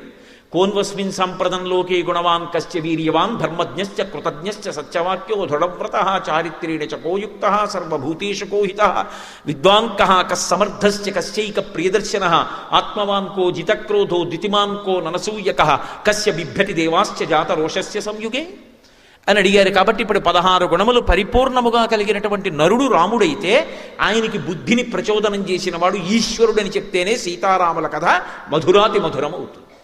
అంటే అసలు సీతమ్మకు వస్తున్నటువంటి సమస్యకి ఏ కాలమునందు పరిష్కారం రావాలో దానికి అనువుగా ఆయన బుద్ధిని ప్రచోదనం చేసి ఉంగరం ఇచ్చి పంపించాడు. ఇప్పుడు పట్టుకొచ్చిన ఆయన చటుక్కును ఉంగరం ఇచ్చి, అమ్మా ఏమనుకోకు, నీ జాడ తెలుసుకోవడానికి వచ్చాను, నేను హనుమని, ఇదిగో ఈ ఉంగరం రాముడు ఇచ్చాడు, నీ దగ్గర ఎట్టే పెట్టుకో, నువ్వు కనపడ్డావని చెప్పేస్తాను. రాముడి దగ్గరికి వెళ్ళి తుర్రుని పారిపోయాడు అనుకోండి. ఇది దుష్టుడైన రావణుడు చేసిన పని అని ఉంగరాన్ని అవతల పారేసి ఆవిడ ప్రాణం తీసేసుకుంటాడు. ఎందుకంటే వీడు నన్ను యామారుస్తున్నాడు. అలా రావణుడు చేశాడని ఎందుకు అనుకుంటుంది అని మీరు అనుకుంటున్నారా? అసలు యుద్ధకాండలో ఇంకా యుద్ధం మొదలవలేదు. యుద్ధం మొదలవకుండానే వాడు రాముడి యొక్క కృతకమైన శిరస్సు తయారు చేశాడు. తయారు చేసి రాముడి శిరస్సు తెచ్చి సీతమ్మ దగ్గర పెడితే కట్టుకున్న ఇల్లాలు అది రాముడి తలకాయ అనుకుంది ఆవిడ. అంత ఏడ్చింది. కానీ ఈశ్వరుడు అక్కడ ఉన్నాడు కదూ. అంత ఏడుస్తుంటే అకస్మాత్తుగా వాడికి కబురు వచ్చింది, ఏదో ముఖ్యమైన పని మీద అందరూ ఎదురు చూస్తున్నారు రమ్మని. చటుక్కున వెనక్కి తిరిగిపోవడంలో శిరస్సు అంతర్ధానం అయిపోయింది. అప్పుడు పక్కనున్న వాళ్ళు చెప్పారు, ఇంద్రజాలం వాడు సృష్టించాడు, అది రాముడి శిరస్సు కాదు. కావాలంటే అదిగో భైరీనాదాలు వినపడుతున్నాయి. నిజంగా రాముడి శిరస్సు తెగిపోతే వాళ్ళందరంత సంతోషంగా ఉంటారా, వస్తారా వానరులని అని. ఇంకొకసారి బ్రహ్మాస్త్రం చేత రాముడు పడిపోయి ఉంటే రాముడు మరణించాడు చూడమని సీతమ్మని పుష్పక విమానం ఎక్కించి పంపించాడు. ఎలాగో రాముడు చనిపోయాడని ఆవిడ తప్పు చేస్తే ఇక రాముడు లోపలికి రాడు, వెళ్ళిపోతాడు. ఇటువంటి భార్య నాకెందుకని కార్యం సాధించవచ్చు. ఎటువంటి కుట్రపూరితమైన ఆలోచనలు చెయ్యాలో అన్నీ చేశాడు. పైకి చేష్టితములకు ముందు లోపలి సంస్కారం ప్రధానం. లోపల ఆలోచన ఎలా ఉంటుందో పైన కార్యం అలా ఉంటుంది. అన్ని అవలక్షణములున్నవాడు, అటువంటి దుష్టమైన ఆలోచనలు ఉన్నవాడు, అటువంటి వాడు ఒక ఉంగరాన్ని తీసుకురావడం పెద్ద గొప్ప, తన దగ్గర ఉన్న రాక్షసుల్లో ఒకటి కోతిని చేయడం పెద్ద గొప్ప. ఆవిడ నమ్ముతుందా? ఆవిడికి ఆశ్వాసం కలుగుతుందా? ఒక్కనాటికి కలగదు. ఇప్పుడు ఆయన గుర్తించింది ఏమిటంటే ఈ తల్లికి ఉంగరం ఇవ్వడం ప్రధానం కాదు, ఉంగరం ఇవ్వడానికి ముందు మాట్లాడాలి. అసలు మాట్లాడడానికి అవకాశం ఏది? ఇప్పుడు మాట్లాడి వెళ్ళలేదనుకోండి, ఉపద్రవం ఇంకొకలా వస్తుంది. అది ఈశ్వరుడు 1000 కళ్ళతో భక్తుణ్ణి చూసుకోవడం అంటే. ధర్మాన్ని ఆయన కాపాడుకుంటాడు. అందుకు కదూ హనుమ అంతటి వారు నిర్వేదానికి లోనై శరీరం వదిలిపెట్టేస్తాను, హస్తాదానో ముఖాదానో నియతో వృక్షమూలిక వానప్రస్థో గమిష్యామి దృష్ట్వాజనకాత్మజాం, నేను ఇక్కడే ఉండి శరీరం వదిలేస్తానంటే అకస్మాత్తుగా ఆయనకు ఆ ఆలోచన వచ్చింది. వినాశే బహవో దోషాః జీవన్ భద్రాణి పశ్యతి. చచ్చిపోయి గొప్ప కాదు, బ్రతికుండి సాధించాలి. సంపాతి చెప్పిన వాక్యం నిజం. మళ్ళీ అన్వేషణ చేసి సీతాదర్శనం చేశారు కదా. అలాగే ఆ తల్లి చాలా పిడుగులాంటి మాట అంది. పతివ్రతాత్వం విఫలమ్మమేదం కృతం కృతఘ్నైష్వివ మనుషాణం. ఇంత కష్టం అసలు ఎందుకు వచ్చింది? వెంటనే ఆవిడ తన దోషం ఏమిటో గుర్తించింది. ఇది నిజమైనటువంటి భక్తుడికి ఉండేటటువంటి లక్షణం. ఎక్కడ దోషం జరిగిందో గుర్తుపట్టగలిగినటువంటి బుద్ధి ప్రచోదనాన్ని ఈశ్వరుడు ఇస్తాడు. ఆవిడంది, నూనం సకాలో మృగరూపధారీ మామల్పభాగ్యాం లులుభే తదానీం యత్రార్యపుత్ర విసర్జమూఢా రామానుజం లక్ష్మణపూర్వజంచ. ఒక్క మహర్షికి చెల్లింది. ఇటువంటి రామాయణాది కావ్యాలకి మనం వారసులం అవడం ఎంత భాగ్యం అండి. నిజంగా ఈశ్వరుడు అనుగ్రహం అలా పుట్టించాడు మన్ని. ఆవిడంటుంది, నూనం సకాలో మృగరూపధారీ మామల్పభాగ్యాం లులుభే తదానీం. నాకు కాలము లౌల్యాన్ని కల్పించింది, లోభత్వాన్ని కల్పించింది. రాముడు వినా నాకు ఇంకేం అక్కర్లేదన్నాను ఒకప్పుడు. రాముడు అరణ్యవాసానికి బయలుదేరుతున్నప్పుడు రాముడు నిన్ను తీసుకెళ్ళను అన్నాడు సీతమ్మని. ఎన్నో కారణాలు చెప్పాడు. ఆవిడ ఒక పెద్ద మాట చెప్పింది. ఆవిడంది, నా తంత్రి వజ్యతే వీణ నా చక్రో వర్తతే రథ నాపతి సుఖమే దేత యస్యాదవి శతాత్మజ అని. భరతుడున్నాడు, శత్రుఘ్నుడున్నాడు, దశరథ మహారాజు గారు ఉన్నారు, కౌసల్య సుమిత్ర కైకేయి ఉన్నారంటావేం రామా? అసలు ఒక కులకాంతకి భర్త పక్కన ఉండడమే సంతోషం అంతే. నా తంత్రి వజ్యతే వీణ, వీణ తీగలు గోటి చేత పెనగి పెనగి మోగుతాయి, కానీ వీణ తీగలు మోగుతున్నాయి అనరు, వీణ మోగుతోందంటారు. నా చక్రో వర్తతే రథ, రథచక్రములు ముళ్ళ మించి అశుద్ధం మించి మలమూత్రముల మించి రాళ్ల మించి వెడతాయి, రథచక్రములు వెడుతున్నాయి అనరు, రథం వెడుతోందంటారు. భర్త ఎంతో కష్టపడి జీవితంలో కీర్తి ప్రతిష్టలు సంపాదించుకుని ఆర్జన చేసి తెస్తాడు. ఆయన ఇల్లాలుగా ఎంతో ఖ్యాతి పొందుతూ ఉంటుంది భార్య. భర్త పక్కన లేకపోతే 100 కొడుకులు అమ్మ మీద ఎంత భక్తి కలిగిన వాళ్ళంటే, అమ్మ నిద్ర మంచం మించి లేచి కాలు కింద పెడుతున్నప్పుడు మా అమ్మగారి కాళ్ళు నేల మీద పెట్టి నడవడం ఏమిటని 100 కొడుకులు తమ అరచేతులు నేల మీద పరచి అరచేతులలో ఆమె చేత కాళ్ళు వేయించి నడిపించగలిగినంత ప్రేమైకమూర్తులైన కొడుకులు ఉన్నప్పటికీ కూడా భర్త వలన వచ్చినటువంటి సుఖ సంతోషములు భార్యకి ఇతరుల వలన కలగవు రామ. నాకు నువ్వున్నదే అయోధ్య, నీతో ఉండడం సంతోషం, నేను ఇక్కడ ఉండనంది అన్న ఆవిడ. లక్ష్మణస్వామి అంత చెప్పారు, వద్దమ్మా వదినమ్మా నా మాట వినమ్మా, ఇది రాక్షసమాయమ్మా, మారీచుడు తిరుగుతున్నాడు దగ్గరలో, వాడు చాలా ప్రమాదకారి, నా మాట విను, వద్దమ్మా వద్దమ్మా అని చెప్పారు. 14 ఏళ్ల అరణ్యవాసంలో 13 సంవత్సరములు ఆవిడ అడిగింది లేదు. రామాయణంలో ఎక్కడా లేదు. పైగా అసలు అంతఃపురానికి వెళ్ళగానే సుమంత్రుడు కౌసల్య దశరథుడు అడిగిన మొదటి మాట ఏమిటంటే మా కోడలు ఎలా ఉందని అడిగారు. ఒకటి ప్రేమ, రెండు అక్కడికి వెళ్ళిన తర్వాత ఏమిటో మన కర్మ అని మొదలు పెడితే అసలు రాముడు ఎలా ఊహించుకుంటాడు. మా కోడలు ఎలా ఉందని అడిగితే ఒకటే చెప్పాడు సుమంత్రుడు, బాలేన రమతే సీత బాలచంద్ర నిభానన రామ రామే హ్యదీనాత్మ విజనేపి వదేశతి అని చెప్పాడు అయోధ్యకాండలో. బాలేన రమతే సీత, బాల ఎలా ఆడుకుంటుందో రాముడు పక్కనున్నాడు అని చెప్పి సీతమ్మ అలా ఆడుకుంటోంది అడవిలో. తండ్రి చిన్న పిల్లల్ని ఏదో ఓ పార్క్కి తీసుకెళ్ళాడు అనుకోండి, నాన్నగారు అక్కడ కూర్చుంటే పిల్లలు ఆడుకుంటుంటారు, ఆడుకుంటూ ఇలా చూసుకుంటూ ఉంటారు. నాన్నగారు కనపడలేదనుకోండి, అక్కడ ఒక్కసారి ఆట ఆపేసి నాన్నగారండి అని ఏడుస్తూ వచ్చేస్తారు. బాలేన రమతే సీత బాలచంద్ర నిభానన, సీతమ్మ అలా ఎందుకు ఆడుకుంటోందో తెలుసా? రాముడు ఉన్నాడు కాబట్టి. భౌతికంలో అంతఃపురం లేదు, ఐశ్వర్యం లేదు, రాముడు ఉన్నాడు చాలా ఆవిడికి.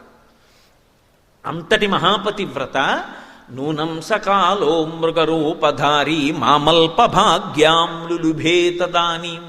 13 ఏళ్ళు ఓపిక పట్టిన దాన్ని 14వ ఏడు ప్రారంభంలో జింక మీద కోరికుట్టిందా? వద్దమ్మా తల కొట్టుకున్నాడా లక్ష్మణస్వామి. కాదు, జింకని తేకపోతే చర్మం అన్నా కావాలన్నానా? నా మాట విని రాముడు వెళ్ళిపోయాడు. ఆయన తప్పే ఉంది. నేనంత హఠం చేస్తే వద్దు జింకని, ఇప్పుడు దాని వెంట వెళ్ళడం కష్టం అంటే ఏమో తర్వాత మాట ఏముందునో అన్నా తప్పే ఉంది. స్వాతంత్ర్యం ఉండదు మరి భార్యాభర్తల మధ్య. భార్యకి కోపం వచ్చిందనుకోండి, ఎవరినంటుంది? ఆయనే అన్నీ నమ్ముకుని వచ్చినటువంటి భార్య చాలా చిరాకు వచ్చిందనుకోండి, భర్తనే అంటుంది నా కర్మ మిమ్మల్ని కట్టుకోవడం అంటుంది. వెంటనే గుండెలు బాధేసుకోకూడదు. ఎంత పిచ్చో, అన్నీ నేనే కదూ, నన్ను కాకపోతే ఎవరినంటుంది అని చిన్న నవ్వు నవ్వి సేద తీర్చినవాడు భర్త. వెంటనే దాని వాక్యార్థం తీసుకుని మూతి తిప్పుకుంటే భర్త ఎందుకు అవుతాడు? భర్తృత్వానికి అర్హత లేనివాడు అవుతాడు. వయస్సు వచ్చిందేమో కానీ భర్త స్థానంలో కూర్చోవడానికి అర్హత పొందినవాడు కాడు, ఇంకా పరిణతి పొందలేదని గుర్తు. నేను అందుకే అన్న దాంపత్యం అంటే రామాయణంలోంచి చదివి నేర్చుకోవాలి అసలు. కాబట్టి ఆ తల్లి స్వతంత్రంగా అడగదు. మరి అడిగింది జింక చర్మం తెమ్మని, మంచి విలుకాడు కదా అని. ఒకవేళ తేకపోతే అది ఇంతోటి జింకని కొట్టడం మీకు పెద్ద కష్టమా? ఇంతలోనే రాక్షసులు ఎత్తుకుపోతారా నన్ను? లక్ష్మణస్వామి లేడా? మీకు వినపడదా? మీరు రారా? మీరు ఎక్కడ నిలబడి బాణం వేయలేరు అని అడగదావిడే. అందుకని ఆయన వెళ్ళాడు. నేనేనా పంపించింది? ఇప్పుడు ఆవిడ అంతరాత్మ పరిశీలనం చేసుకుంటాడు. పరిశీలనం చేసుకుని నూనం సకాలో మృగరూపధారి, కాలమే మృగరూపంలో వచ్చింది, నేను అల్పభాగ్యం ఉన్నదాన్ని అని నాకు గుర్తు చేయడానికి. రాముడితో గడిపింది అల్పభాగ్యం. ఎందుకో తెలుసా? సంతోషంగా ఉన్న కాలం చాలా సరదాగా వెళ్ళిపోతుంది, ఇట్టే అయిపోతాయి రోజులు. చాలా కష్టపడ్డ రోజులు భారంగా పెడతాయి, కాలం దొరలనట్లుగా అనిపిస్తుంది. అబ్బా ఏమిటో అసలు నడవట్లేదు కాలం అనిపించేస్తుంది. ఆ మనసులో కష్టం ఉంటే అది 13 ఏళ్ళు ఆవిడ అనుభవించింది. 14వ ఏడు పూర్తవలేదు, 10 నెలలే అయింది. కానీ అది అల్పభాగ్యం ఉంటుంది. ఎందుకని 10 నెలల కష్టం ఆవిడికి ఎంత తప్పు చేసేసిందో గుర్తొస్తుంది. మామల్పభాగ్యాం లులుభే తదానీం, ఆ కాలం నన్ను లోభ పెట్టేసింది. ఆ ప్రత్యేకమైన సమయం ఉందే, ఆ కాలము ఈశ్వర స్వరూపం. కాలోహి బలవాన్ కర్త సతతం సుఖదుఃఖయో నరాణాం పరతంత్రాణం పుణ్యపాపానుయోగత అంటాడు వ్యాసుడు దేవీ భాగవతంలో. కాలమే పుణ్యపాపములకు ఫలితాన్ని సుఖదుఖాల రూపంలో ఇవ్వవలసి వచ్చినప్పుడు ఆ క్షణంలో ఆ దుఃఖం పొందడానికి అనువైనటువంటి కార్యం చెయ్యి అని చెప్పి ప్రకోపింపచేసి బుద్ధిని తప్పు చేయిస్తుంది, లేదా తప్పుగా 10 మందికి కనపడే పని చేయిస్తుంది. కాబట్టి దాని పర్యవసానం కొంతకాలం దుఃఖం అనుభవించవలసి ఉంటుంది. కానీ నమ్ముకుని నిలబడ్డవాడు పాడవడన్నది మాత్రం మీరు ఎప్పుడు జ్ఞాపకం పెట్టుకోవలసి ఉంటుంది. కాబట్టి లులుభే తథానీం యత్రార్యపుత్ర విసర్జమూఢా, ఎంత అద్భుతంగా చెప్తోందో చూడండి. మూఢురాలనై ఆర్యపుత్రుణ్ణి విడిచిపెట్టేశాను. అయితే నేను రాముణ్ణి అలా పంపినా నేను రాముడికి దూరం కాను. నేను అరణ్యవాసానికి, అసలు ఈ లంకాపట్టణానికి వచ్చేటటువంటి అవకాశం లేదు. ఎందుకంటే నేను రాముణ్ణి పంపానేమో కానీ రాముడు నన్ను వదిలి వెళ్ళలేదు. నేను ఎప్పుడూ తన సొత్తుగా ఉండడానికి తగిన ఏర్పాటు ఆయన చేసే వెళ్ళాడు. ఆయన కూడా కొంచెం నా గురించి ఆలోచించి ఉండవలసింది అన్న మాటకి అవకాశం రాముడు ఇవ్వలేదు. అది ఎంత ఒత్తిడిలో ఉన్నా తన ధర్మం తాను చూస్తాడు. భర్తృధర్మం నిర్వర్తించాడు. లక్ష్మణస్వామి చెప్పాడు కదా, మాట వినడం అంత గొప్పది. మనిషికి జీవితంలో అన్నిటికన్నా వరం ఏమిటంటే మాట వినగలిగినటువంటి లక్షణం. తనకి తెలియకపోవడం తప్పు కాదు, కానీ ఒకరు చెప్తే వినకపోతే మాత్రం చాలా భయంకరమైనటువంటి దోషం. అందుకే మారీచుడు అరణ్యకాండలో రావణాసురుడితో మాట్లాడుతూ ఒక మాట అంటాడు, ఒరేయ్ నాయనా, ప్రియంగా మాట్లాడేవాళ్ళు లోకంలో ఎక్కడికి వెళ్ళినా దొరుకుతారు, కానీ పైకి ప్రియంగా లేకపోయినా మన అభ్యున్నతి కొరకు కఠినంగానైనా మాట్లాడేవాడు కోట్ల మందిలో ఎవడో ఒక్కడే ఉంటాడు. వాడి మాటని సందేశాత్మకంగా తీసుకోవాలి తప్ప ఆయన కోపంగా మాట్లాడాడని చెప్పి వెంటనే ఆయన మీద తిరగబడిపోవడం గొప్ప విషయం కాదు. సులభాః పురుషారాజన్ సతతం ప్రియవాదినః అప్రియస్యతు పథ్యస్య వక్తా శ్రోతా చ దుర్లభః. కఠినంగా మాట్లాడినా మంచి చెప్పగలిగిన వాడు దొరికితే, కఠినంగా మాట్లాడినా ఆయన చెప్పిన దాంట్లో సత్యం ఉంది అని అంగీకరించగలిగిన శ్రోత దొరికితే అదే క్షేత్రం, అది అజరామరం, అది అద్భుతం. కానీ లోకంలో అలా చెప్పే వక్త దొరకడు, ఒకవేళ అలా చెప్పేవాడున్నా వినే శ్రోత దొరకడు అని నేను చెప్తే నీ తలకెక్కట్లేదని ఆ రోజు చెప్పాడు మారీచుడు రావణాసురుడితో. నేను ఆ రోజున లక్ష్మణస్వామి చెప్పిన మాట విని రాముణ్ణి పంపా, నేను తప్పు చేశా, రాముడు తన ధర్మం తప్పల. అంత ఒత్తిడిలో వెడుతున్నా ఏమో లక్ష్మణస్వామి చెప్తున్నాడు, నేను వెళ్ళాక ఎవరైనా రాక్షసులు వస్తే లక్ష్మణస్వామిని తీసుకెళ్ళలా, నువ్వు రావడానికి వీల్లేదు, నువ్వు కదలడానికి వీల్లేదు ఇక్కడి నుంచి, మళ్ళీ నేను తిరిగి వచ్చే పర్యంతం వదిన యొక్క రక్షణ కర్తవ్యాన్ని నీ మీద పెడుతున్నానని చెప్పి లక్ష్మణస్వామికి ఆజ్ఞ ఇచ్చి వెళ్ళాడు. అక్కడ లక్ష్మణస్వామి తన కర్తవ్యాన్ని విస్మరించలా, అలాగే నిలబడ్డాడు. లక్ష్మణస్వామి అక్కడ అలాగే ఉండుంటే రావణుడు అసలు రాగలడా? లక్ష్మణుణ్ణి కూడా ఎవరు పంపించారు? నేను పంపించాను. నేనంటే ఎవరు? సీతమ్మ. ఎలా పంపించింది? లులుభేత దానీం, కాలము మభ్యపెట్టింది కదా నన్ను. ఆ సమయంలో ఆ మృగం కోసం రాముడు ఎడితే మృగం అరిచింది, హా లక్ష్మణ హా సీత అంది రాముడి కంఠంతో. వెంటనే ఏమన్నాను? లక్ష్మణ వెళ్ళన్నాను. అప్పుడు లక్ష్మణుడు ఏమన్నాడు? వద్దు వదినా, నా మాట విను, దేవతలందరూ కట్టుకుని వచ్చినా రాముడిని ఏం చేయలేరు, రాముడు వస్తాడు, నా మాట నమ్మమ్మా అని తలకొట్టుకున్నాడు. నేనేమన్నాను చటుక్కుని? వెళ్ళు వెళ్ళు వెళ్ళు అని పోరినా లక్ష్మణస్వామి వెళ్ళలేదని చటుక్కనొక్క మాట అన్నాను. రామాయణంలో సుందరకాండ సౌందర్యం వాగ్వైభవం. కోట్ల శతఘ్నులు సాధించలేనిది ఒక్క మాట చేత సాధించేయచ్చు. ఒక్క మాట ఎంతమంది మనసుల్ని ఎలాగైనా మార్చేస్తుంది. అది మాట్లాడేవాడు ఎందుకు మాట్లాడుతున్నాడన్నది కాలం తర్వాత నిర్ణయించాలంతే. కాబట్టి లక్ష్మణస్వామి వెళ్ళడు, కానీ సీతమ్మేమంది? సుదుష్టత్వం వనేరామ మేకమేకోనుగచ్చసి మమ హేతోః ప్రతిచ్ఛన్నః ప్రయుక్తో భరతేనవ. అరణ్యకాండ. లక్ష్మణస్వామి వెళ్ళకపోతే నాకిప్పుడు అర్థమవుతోంది, లక్ష్మణ, భరతుడు రాజ్యాన్ని తీసేసుకున్నాడు, తన అమ్మ కైకమ్మ ద్వారా అడిగించాడు. నవపంచచ వర్షాణి దండకారణ్యమాశ్రిత క్షీరాజన జటాధారీ రామో భవతు తాపసః అభిషేక సమారంభో రాఘవస్యోపకల్ప్యతాం అనేనైవాభిషేకేన భరతో అభిషిచ్యతాం. అయోధ్యకాండ. అడిగింది కైకమ్మ 2 వరాలు.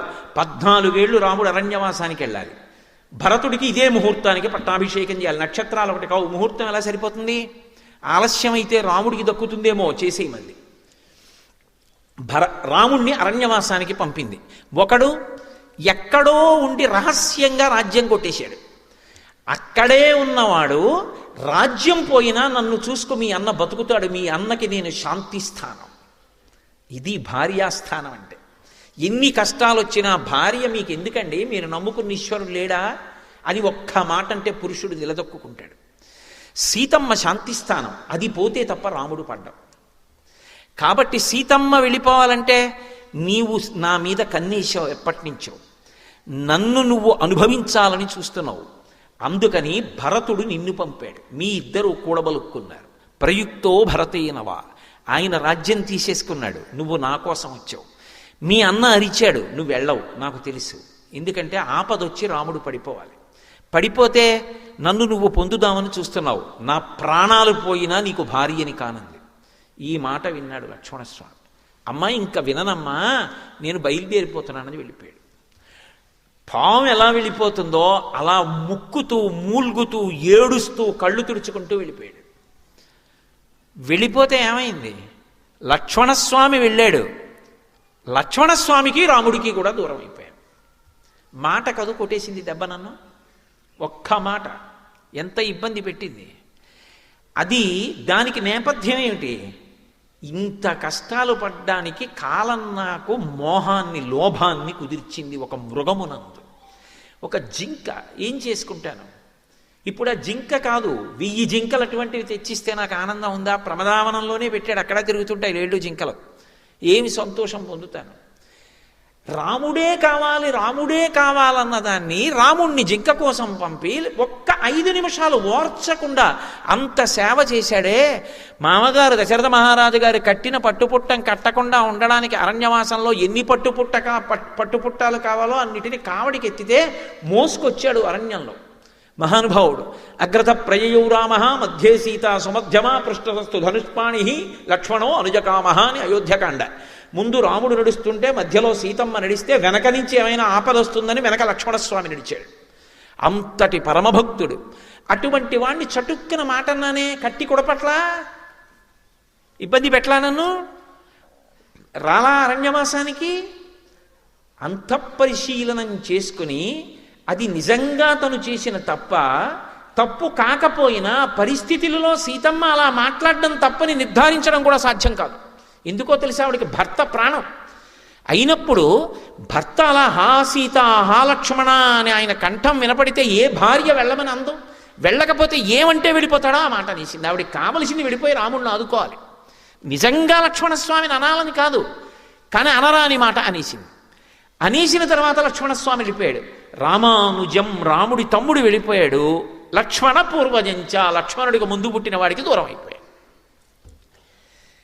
ఇప్పుడు ఆవిడ అంతఃపరిశీలనం చేసుకుంది. నిజమే, తప్పు చేశాను, కానీ తద్దోషానికి ఎంత కష్టపడ్డాను.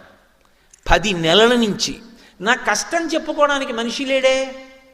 అయినా మనసులో కూడా ఎన్నడూ రామ పాదములను విస్మరించలేదు.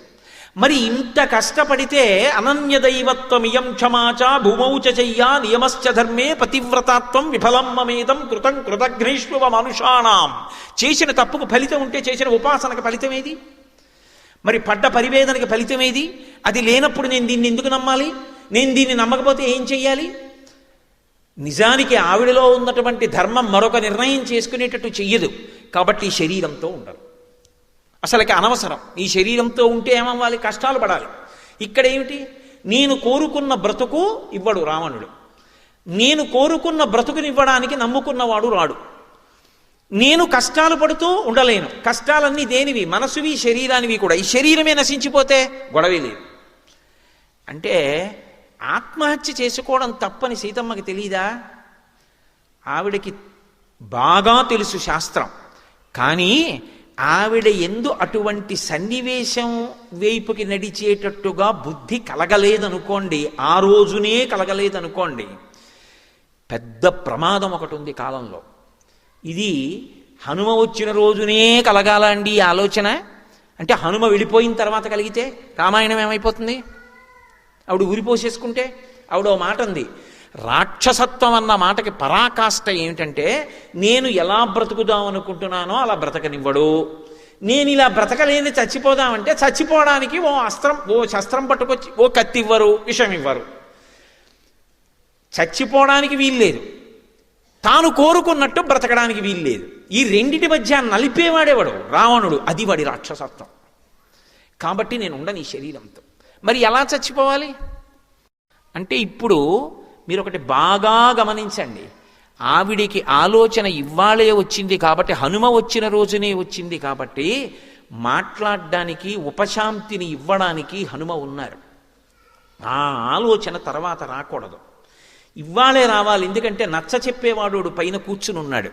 2 ఆయన ప్రయోజనం అవుతుంది. ఆయన మౌనంగా బాధపడుతున్నాడు. ఎలా అసలు ఈవిడితో మాట్లాడడం, యామని మొదలెట్టాలి? చూడండి, లోకంలో మాట అంటారు, వేటుపడ్డ ప్రాణం అండి ఆవిడిది పాపం అంటారు. అందరూ మోసం చేసేసారు అనుకోండి. నేను ఈ మాట అంటే నాకు ఒక విషయం జ్ఞాపకం వస్తుంటుంది. సాధారణంగా మా ఇంటికి ఏదో పాపం నా మీద గౌరవంతోటో ప్రేమ చేతో నన్ను చూడ్డానికి వస్తూ ఉంటారు చాలామంది. అదేం నేను గొప్పగా చెప్పుకోవట్లేదు సుమండి, వాళ్ళ గొప్పతనం అది. ఏదో 4 మాటలు రామాయణం గురించి ఏదో చెప్పాడని వస్తుంటారు. ఆ వచ్చిన వాళ్ళు సాధారణంగా అయ్యా మీకు నమస్కారం అని, ఎక్కువ మంది నా భార్యని మా కోడలంటారు. పెద్దవాళ్ళు వస్తే మా అబ్బాయి లాంటి వారు మీరు అంటారు. నేను చాలా సంతోషిస్తుంటా, పోన్లే మా అమ్మ శరీరంతో లేకపోయినా ఇంతమంది రూపంలో మా అమ్మ నన్ను పలకరిస్తుంటుంది అని సంతోషిస్తుంటా. ఒక ఆవిడ మా ఇంటికి వచ్చారు రోజున. నాయన నేను అల్లుడు అంటాను, నీకేమైనా అభ్యంతరం అన్నారు. నేను కొంచెం తెల్లబోయా. అలా ఎవరు అనరు, మా ఆవిడ్ని కూతురని నన్ను అల్లుడిని అనరు, నన్ను కొడుకు అంటారు ఎవరైనా.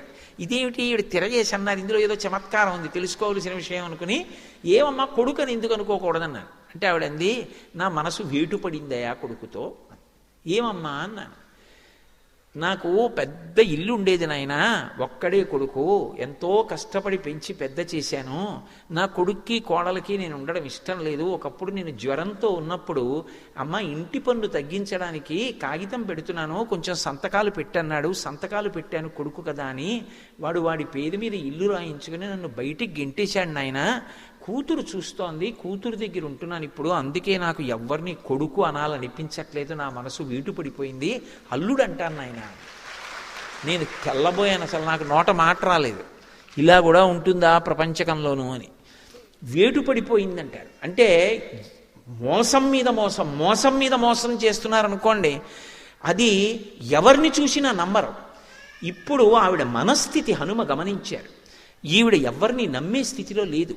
ఎవరైనా రావణాసురుడే అలా వచ్చాడేమో, ఎందుకంటే ఎవరిని చూస్తే మనం నమ్మి తీరుతామో లోకంలో, అది కాషాయ వస్త్రం. కాషాయ వస్త్రం అంటే నకర్మణాన ప్రజయా ధనీన త్యాగే నైకే అమృతత్వమానసహు. అటువంటి కాషాయం బట్ట కట్టుకున్న వ్యక్తి కనపడితే ఈయన వలన మనకి ఏ అపకారం ఉండదో అని వెంటనే నమ్ముతాం. ఈ దేశానికి ఉన్న గొప్పతనం అది. అటువంటిది కాషాయం బట్ట కట్టుకుని వచ్చి అపహరించాడు ఆవిడ, పరివ్రాజకుడిగా వచ్చి అపహరించాడు.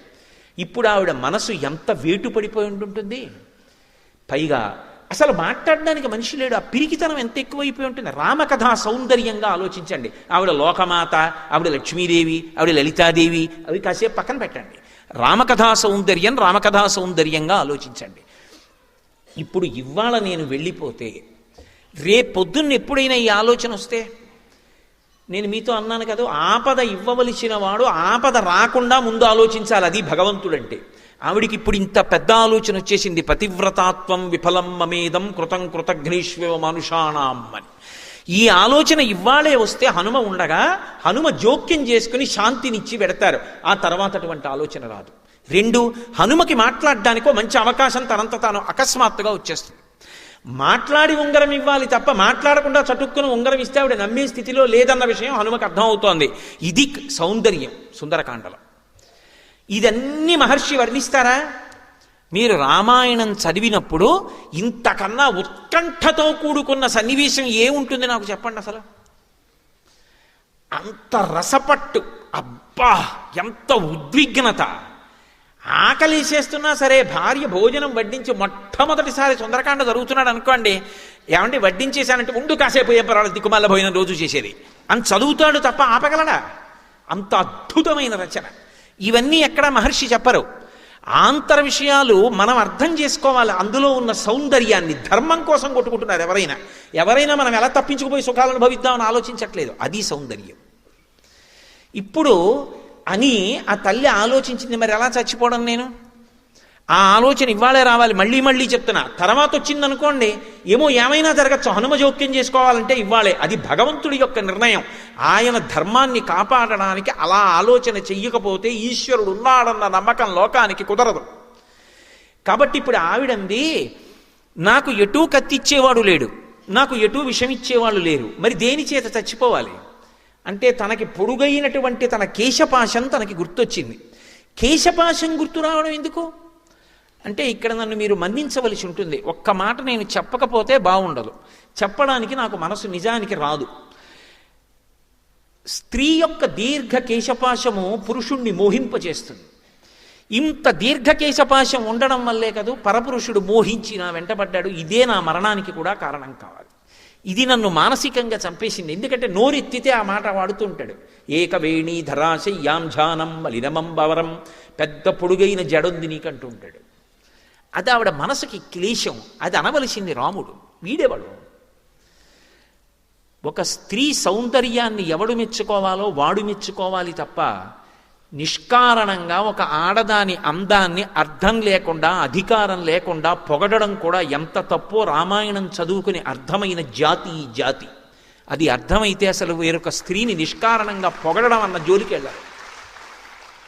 కాబట్టి ఇప్పుడు జడతోటే చచ్చిపోతాను అని సీతాధవేణ్యుద్గ్రథనం గృహీత్వా ఉద్బధ్య వేణ్యుద్గ్రథనేన శీఘ్ర అహం గమిష్యామి యమస్య మూలం ఉపస్థిత సా మృదు సర్వగాత్రి. పరమ మృదువైనటువంటి శరీరం కలిగినటువంటి తల్లి ఆ జడని పైకెత్తి పట్టుకుని జడనే ఉరితాడుగా కంఠం చుట్టూ తిప్పుకుని ఇప్పుడు అది బిగుసుకోవాలి. అందుని ముడి వేసుకుని రెండవ వైపు ముడి వేసేయాలి. ముడి వేసేసి పైకి వెళ్ళిపోతే ఆ జటయే తనకి ఉరి అయి మరణిస్తుంది. ఏ జట పరపురుషుడి యొక్క మోహానికి కారణమైందో ఆ జడతోటే శరీరం అంతమైపోవాలి. అంటే మీరొక్కటి గమనించండి, నోరు ఉంది కదా అని వదరి ఒక ఆడపిల్లతో మాట్లాడడం తేలిక. కానీ ఆ పిల్ల మనసులో ఎంత పరివేదన పడుతుందో, ఎంత భయపడుతుందో, వీడు ఎందుకు ఇలా మాట్లాడుతున్నాడని తల్లిదండ్రులకు చెప్పుకోలేక, అన్నదమ్ములకు చెప్పుకోలేక, స్నేహితులకు చెప్పుకోలేక, చదువు మీద దృష్టి పెట్టలేక ఎంత పరివేదన పొందుతుందో. ఆ హింస మనని కట్టి కొడపదా? అలా మాట్లాడచ్చా? ఆడపిల్లని చూస్తే లక్ష్మీదేవిని చూసి నీ మనసును ఎందుకు మరల్చుకోలేవు? రాముడిలా ఎందుకు బ్రతకలేవు? రామాయణ ప్రబోధం జరగకుండా పిల్లల్లో సంస్కృతి రమ్మంటే ఎక్కడి నుంచి వస్తుంది? మురుగుడు కాల్వలో నీరు త్రాగించి పాచిపోయిన అన్నం పెట్టి ఆరోగ్యంగా ఉండమంటే ఎక్కడి నుంచి వస్తుంది? ఎక్కడి నుంచి ఆరోగ్యంగా ఉంటారు? కళ్ళ ముందు కనపడకూడనివన్నీ వీధుల్లో కనపడుతుంటాయా? పిల్లలకి స్వేచ్ఛా స్వాతంత్రాలతో ఏది చూడాలంటే అది చూసే అధికారమా? వినపడకూడని మాటలన్నీ వినపడుతుంటాయా మాధ్యమాల్లో? పిల్లలు మాత్రం సంస్కారయుతంగా ఉండాలా? రామాయణం చెప్పకూడదా? భాగవతం చెప్పకూడదా? పోతన గారి గురించి చెప్పకూడదా? సుందరకాండ వాళ్ళు వినకూడదా? పిల్లలు మంచివాళ్ళు కమ్మంటే ఎలా అవుతారు? సమాజం అంతఃపరిశీలనం చేసుకోవలసినటువంటి సమయం ఆసన్నం కాలేదా? ఏవి అందించాలో అవి అందించడం సమాజంలో పెద్దల కర్తవ్యం కాదా?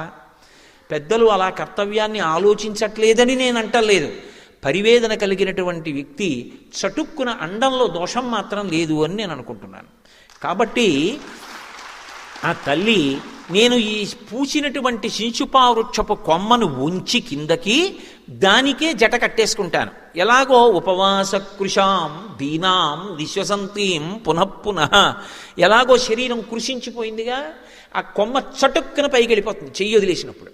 వెళ్ళిపోతే ఈ జట బిగుసుకుపోతే జటకే వేలాడిపోతాను, శరీరం అంతమైపోతుంది. ఉరిపోసుకోవడం పరమ తప్పు, ఆత్మహత్య చేసుకోకూడదు అన్నది ఆవిడికి తెలియదా? ఆవిడికి తెలుసు. కానీ ఆవిడికి అలా చేసుకోవాలన్న ఆలోచన ఇవాళే వచ్చేటట్టు చేయడంలో గొప్పతనం ఈశ్వరుడు యందుంది. ఎందుకంటే హనుమ మాట్లాడడానికి ఇప్పుడు అవకాశం వచ్చింది. ఇప్పుడు ఆయన అనుకోని పరీక్ష ఆయనకు వచ్చింది. ఇప్పటి వరకు సీతమ్మ ఉరిపోసుకుంటోంది. హడిలిపోయిన వారు ఎవరంటే హనుమ. ఎందుకనంటే ఇదెక్కడి ప్రారంధం? సీతమ్మని చూద్దామని వచ్చాను, ఫలానా చోట ఉంది స్వామి అని వెళ్ళి చెప్పచ్చు అనుకున్నాను. తీరా వచ్చి చూసిన తర్వాత అమ్మ బాబోయ్, ఈవిడ పాతివ్రత్యం, ఈవిడ సౌందర్యం అంటే బాహ్య సౌందర్యం కాదు, అంతఃసౌందర్యం. ఆ మహాతల్లి ఆవిడ తేజస్సు చూసి విడిచిపెట్టి వెళ్ళలేక సన్నివేశం వెనక సన్నివేశం నడిచిపోతుంటే ఆకుల చాటున అలాగే ఉండిపోయాను. అలా చూస్తూ ఉండిపోయాను. ఇప్పుడు ఇది అనుకోని సంఘటన, ఈవిడ చనిపోతోంది. నేను ఏం చెయ్యాలి ఇప్పుడు? నేను ఏమీ చేయకుండా వెళ్ళిపోతే సీతమ్మని చూశాను అని చెప్పేస్తే ఎలా ఉందని అడిగితే రాముడు చనిపోయింది. ఎందుకు చనిపోయింది? ఇన్ని కష్టాల మధ్యలో ఉరేసేసుకుంది. నువ్వేం చేశావు? నేనేం చేయను. ఆవిడది వేటు పడిపోయింది ప్రాణం. అప్పుడు నేనేం చేయడానికి అవకాశం లేదు. ఉంగరం చూపించిన ఆవిడ చూడదు. ఆ పరిస్థితుల్లో నా వల్ల ఏం కాలేదు అని చెప్పవచ్చు. కానీ సీతమ్మ లేదన్న విషయం తెలిసిన రాముడు క్రుద్ధుడైపోతాడు. ఆయన కోదండములకు సంధించి బాణములు విడిచిపెట్టిన నాడు ఇక ఈ బ్రహ్మాండములు ఉండవు. కాబట్టి నేను ఏదో ఒకటి చెయ్యాలి. ఏం చెయ్యాలి? అమ్మా సీతమ్మ అని గట్టిగా పిలిచి ఏదైనా మనుష్య భాషలో మాట్లాడితే ఆవిడ మరింత తటుక్కుని కొమ్మొదిలేస్తుంది. ఎందుకనంటే ఒక వానరం మనుష్య భాషలో ఎలా మాట్లాడుతోంది? రావణుడే వచ్చాడని అనుమానపడుతుంది. కాబట్టి మాట్లాడడం కుదరదు. పోనీ మాట్లాడకుండా నేను ఏమైనా దగ్గరికి వెళ్ళి సహాయం చేద్దామంటే తల్లిని ముట్టుకోవడమే, ఆవిడ స్పృహలో ఉండగా ముట్టుకోవడమే, ఇంకేమైనా ఉందా? మరి అలాగని చూస్తూ ఊరుకుంటే నేను చెప్పినంతసేపు ఆలోచించడానికి అవకాశం ఉందండి అక్కడ. ఆవిడ చటుక్కున శిశుపావృక్షం దగ్గరికి వెళ్ళింది, ముడేసుకుంది, చుట్టూ తిప్పింది, కొమ్మొంచేస్తోంది. ఏవం బహువిధాం చింతాం చింతయిత్వాం మహాకపి సంసర్వో మధురం వాక్యం వైదేహ్య వ్యాజహార అన్నారు మహర్షి.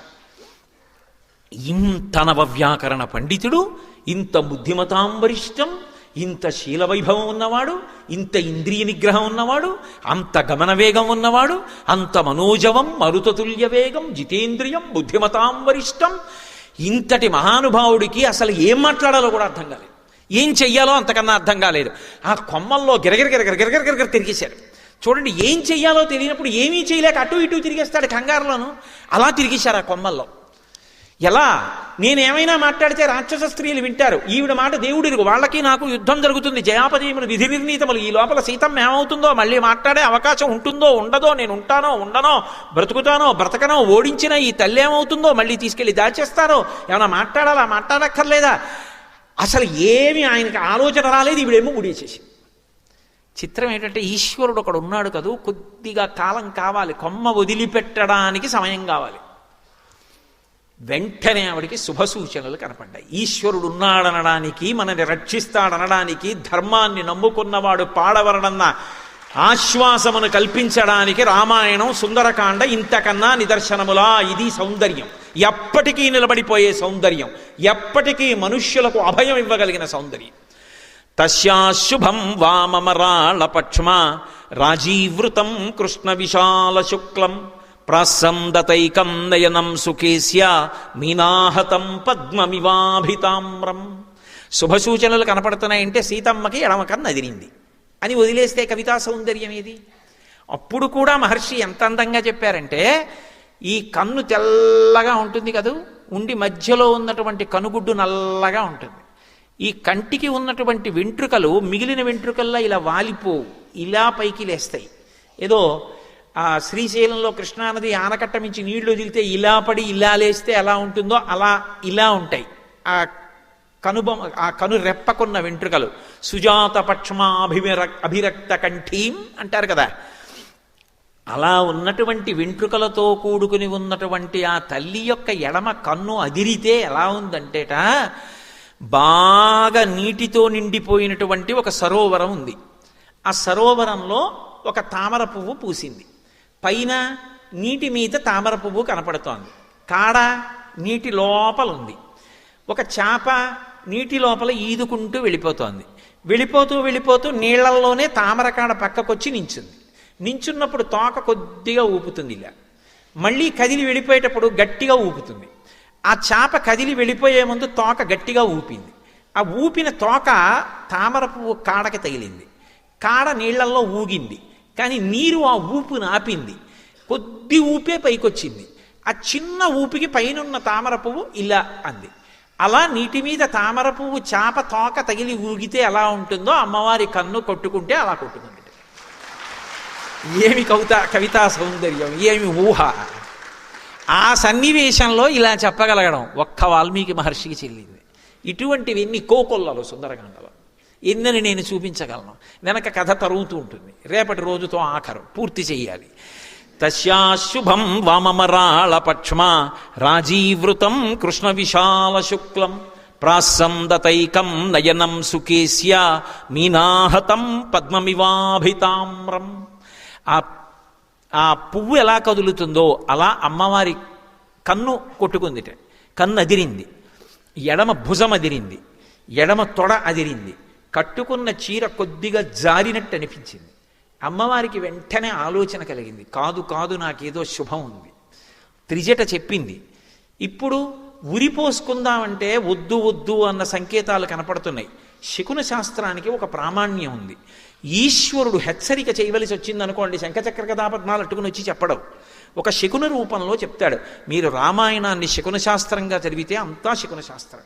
అందులో యుద్ధకాండలో ఒక్కొక్క వీరుడు బయటకు వస్తుంటే శకునాలు చూపిస్తారు.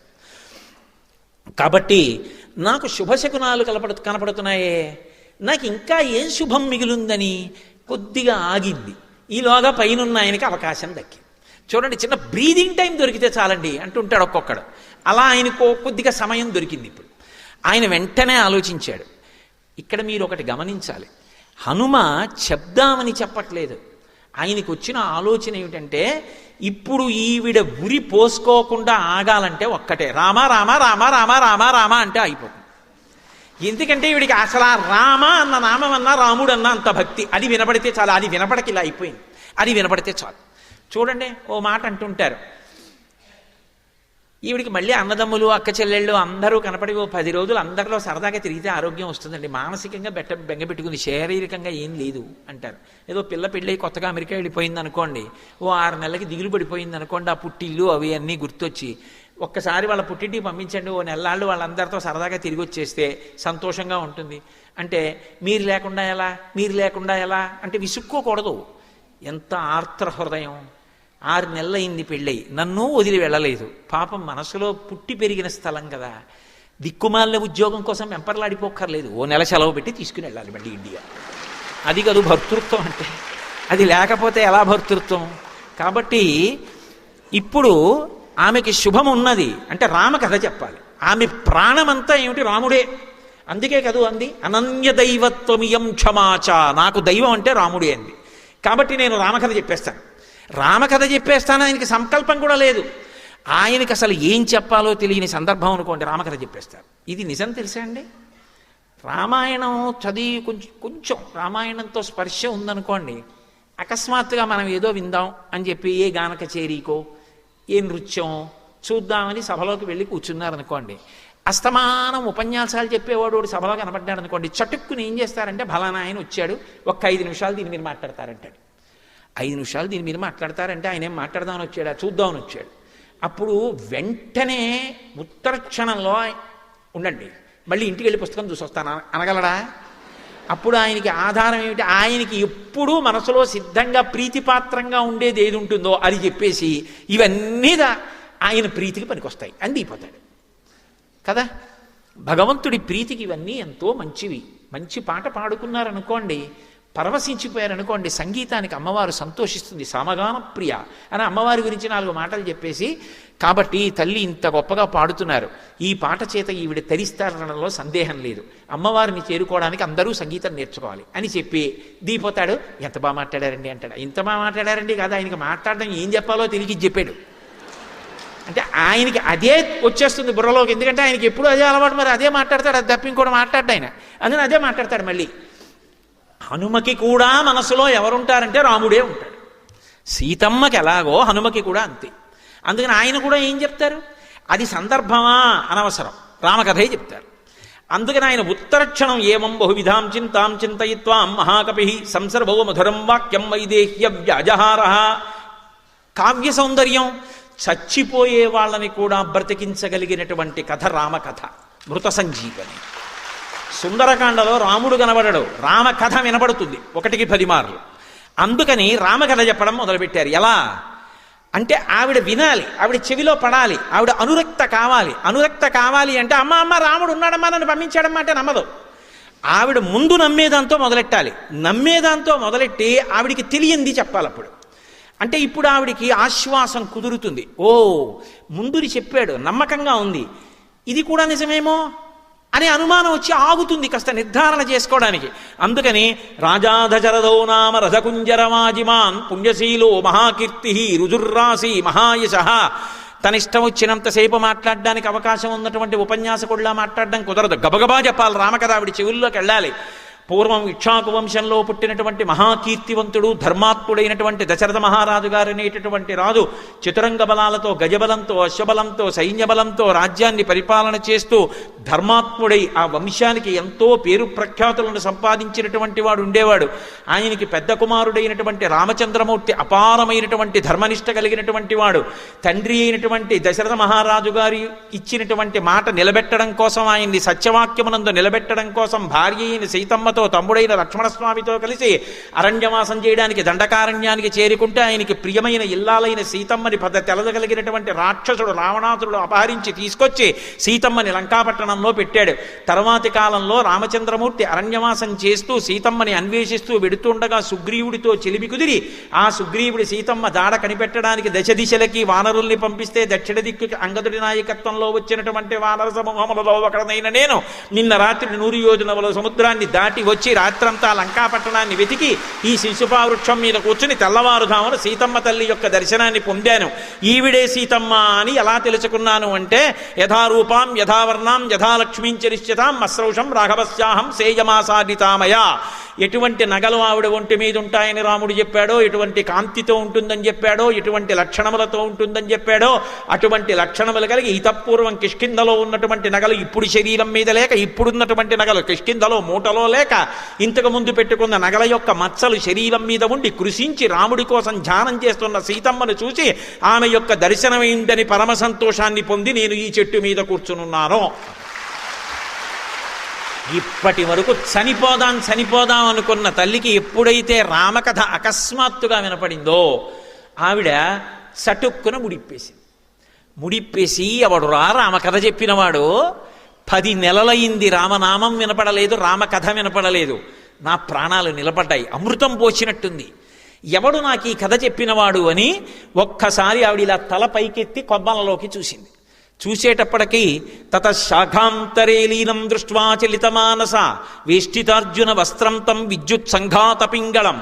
బంగారు రంగుతో ఉన్నటువంటి కన్నులతో ఆ కొమ్మలలోంచి తెల్లటి బట్టలు కట్టుకుని కిందకి తొంగి చూస్తున్నారు హనుమ. దీన్ని సిద్ధిసర్గ అంటారు. హనుమ దర్శనం సీతమ్మకైనా కూడా సిద్ధిసర్గే, అత్యంత శక్తివంతం. దీన్ని కొనసాగించడానికి ముందు ఒక్క కొబ్బరికాయ కొట్టి నైవేద్యం చేసి అందరికి హారతి చూపిస్తారు. కళ్ళకు అద్దుకున్న తర్వాత కొనసాగిస్తాను. బంగారు కందులు మెరిసిపోతుండగా మిరుపుల పోగా అన్నట్టుగా పచ్చటి శరీరంతో తెల్లటి బట్టలు కట్టుకుని శిరస్యంజలి మాధాయ, శిరస్సు మీద ఇలా అంజలి పెట్టి 2 చేతులు తగలకుండా ఇలా పైకి పెట్టుకుని అమ్మా అని పైనుంచి కిందకి చూస్తున్నటువంటి ఆ స్వామి హనుమ కనబడ్డారు. చూస్తూ పైనుంచి చూస్తున్నారు. ఎవరు ఈ వానరం అనుకుంది. అయ్యో నేను నిద్రపోతున్నానా, నిద్రపోతుండగా వానరం కనపడకూడదే, వానరం కనపడితే అభ్యున్నతి కలగదంటారే, నాకు నిద్ర పట్టలేదే, రాముడికి దూరంగా ఉండి నేను నిద్రపోతానా, మరి నాకు ఈ కోతి ఎలా కనపడింది, ఈ కోతి మాటలు ఎలా చెప్పింది, ఏవైనా ఈ కోతి మంచి మాటలు చెప్పింది కాబట్టి ఈ మాటలు నిజమగుగాక అంటే ఆ తల్లి ఎంత అవ్యవస్థలో ఉందంటే తాను నిద్రపోతూ కలకంటున్నాను అనుకుంటోంది ఆవిడ. అంటే మానసికంగా అంత ఉద్వేగానికి లోనైపోయింది ఆవిడ.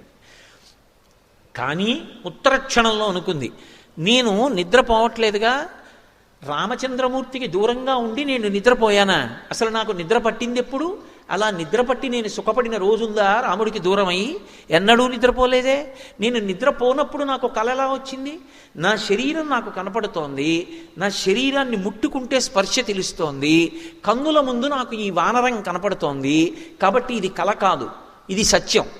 వెంటనే మరి పైన చెప్పిన కథ కొంత తనకి తెలిసిన్న కథ, కొంత తెలియని కథ, కానీ ఆయన్ని చూస్తే ఎందుకో ఆయన చెప్పినది సత్యం అనిపిస్తోంది. హనుమద్రామాయణం అని హనుమే వ్రాసుకున్నారు, పైశాచీ భాషలో అంటారు. అందులో మొట్టమొదటిసారి సీతమ్మ నన్ను చూసినప్పుడు కొన్ని సంవత్సరముల తర్వాత కొడుకుని తల్లి చూస్తే ఎలా ఉంటుందో అలా చూసింది అని వ్రాసుకున్నారు ఆయన. కాబట్టి నాకు ఈయన్ని చూస్తే పుత్రభావన కలుగుతోంది. ఎందుకో నాకు ఎంత మాత్రమో కూడా అబద్ధం చెప్తున్నాడు అని అనిపించట్లేదు. అయినా వెంటనే ఆ తల్లి నమస్కారం చేస్తోంది. నమోస్తు వాచస్పతయే సవజ్రిణే స్వయంభువే చైవ హుతాశనాయ చ.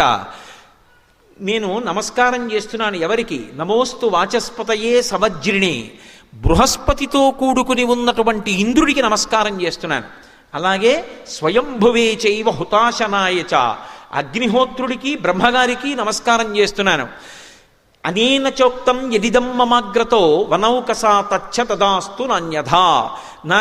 నేను కూర్చున్న ఈ చెట్టు మీద కూర్చుని ఈ వానరం ఏ కథ చెప్పిందో ఆ కథ సత్యమే అగుగాక, ఆ కథ వేరొకలా కాకుండుగాక. అంటే ఆవిడ ఒకవేళ రావణాసురుడు మారువేషంలో వచ్చి చెప్తున్నాడేమో, అందుకని ఆవిడ దేవతల్ని ప్రార్థన చేసింది. అలా పిరికితనం కలగట్లేదు మనసులో, అది సత్యమే అని ఎక్కడో తెలుస్తోంది. పుత్రుడిలా కనపడుతున్నాడు, ఆయన తేజస్సు చూస్తే అలా అనిపించట్లేదు మోసం చేసేవాళ్ళ. ఇన్నాళ్లకి ఈయన ముఖం చూస్తే మనసులో ఊరట కలుగుతోంది, ఆయన మాట్లాడిన తీరు అంత స్పష్టంగా ఉంది, నన్ను ఊరడించడానికి చెప్పాడన్న విషయం స్పష్టం అవుతోంది.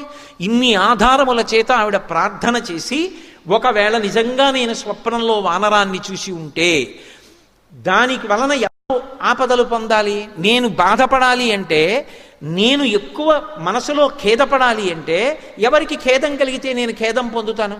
రాముడికి ఖేదం కలిగితే నాకు ఖేదం, లక్ష్మణస్వామికి ఖేదం కలిగితే నాకు ఖేదం, నన్ను కన్న తండ్రి జనక మహారాజు గారికి ఖేదం కలిగితే నాకు ఖేదం. అందుకని స్వస్యస్సు రామాయ సలక్ష్మణాయ తథాపితుర్మే జనకస్య రాజ్ఞ.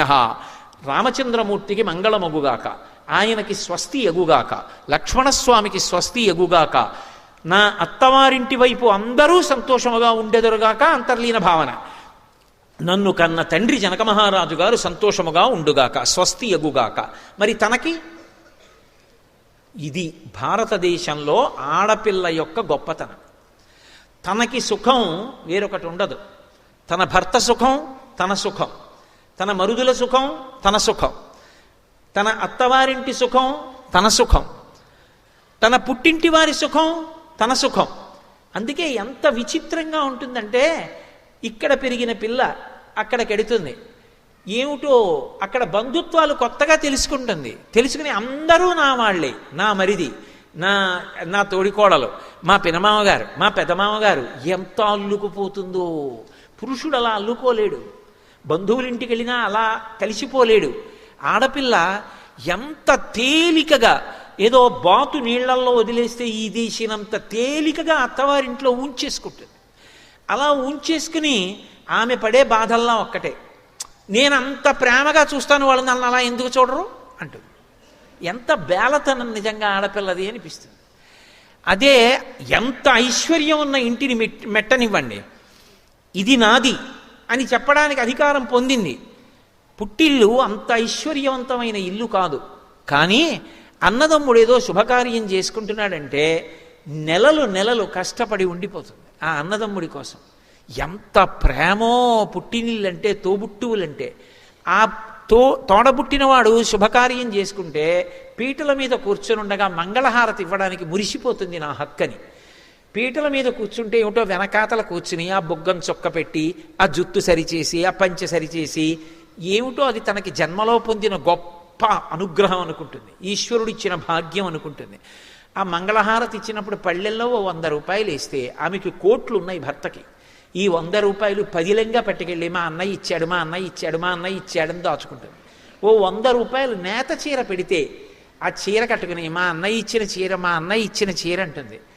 ఆడపిల్ల హృదయానికి ఉన్న సౌకుమార్యం నిజానికి పురుషుడికి ఎక్కడుంది? అందుకే లోకంలో 3 వానల్లో ఒక వాన దేని వలన పడుతుంది అంటే, సౌశీల్యవతులైనటువంటి స్త్రీల వలన ఒక వర్షం పడుతుంది. ఒక వర్షం రాజు యొక్క ధర్మం వలన పడుతుంది, ఒక వర్షం ప్రజలు పాటించేటటువంటి దైవభక్తి, ఆచారము, శాస్త్రమునందున్న నమ్మకం చేత పడుతుంది.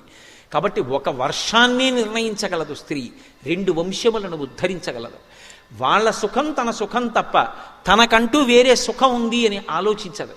సీతమ్మ సమస్త స్త్రీజాతికి ప్రతినిధిగా అంత కష్టంలో కూడా అమ్మయ్యా నాకు బాగుండాలనలేదు, రాముడు బాగుండాలి, లక్ష్మణస్వామి బాగుండాలి, జనక మహారాజు గారు బాగుండాలి.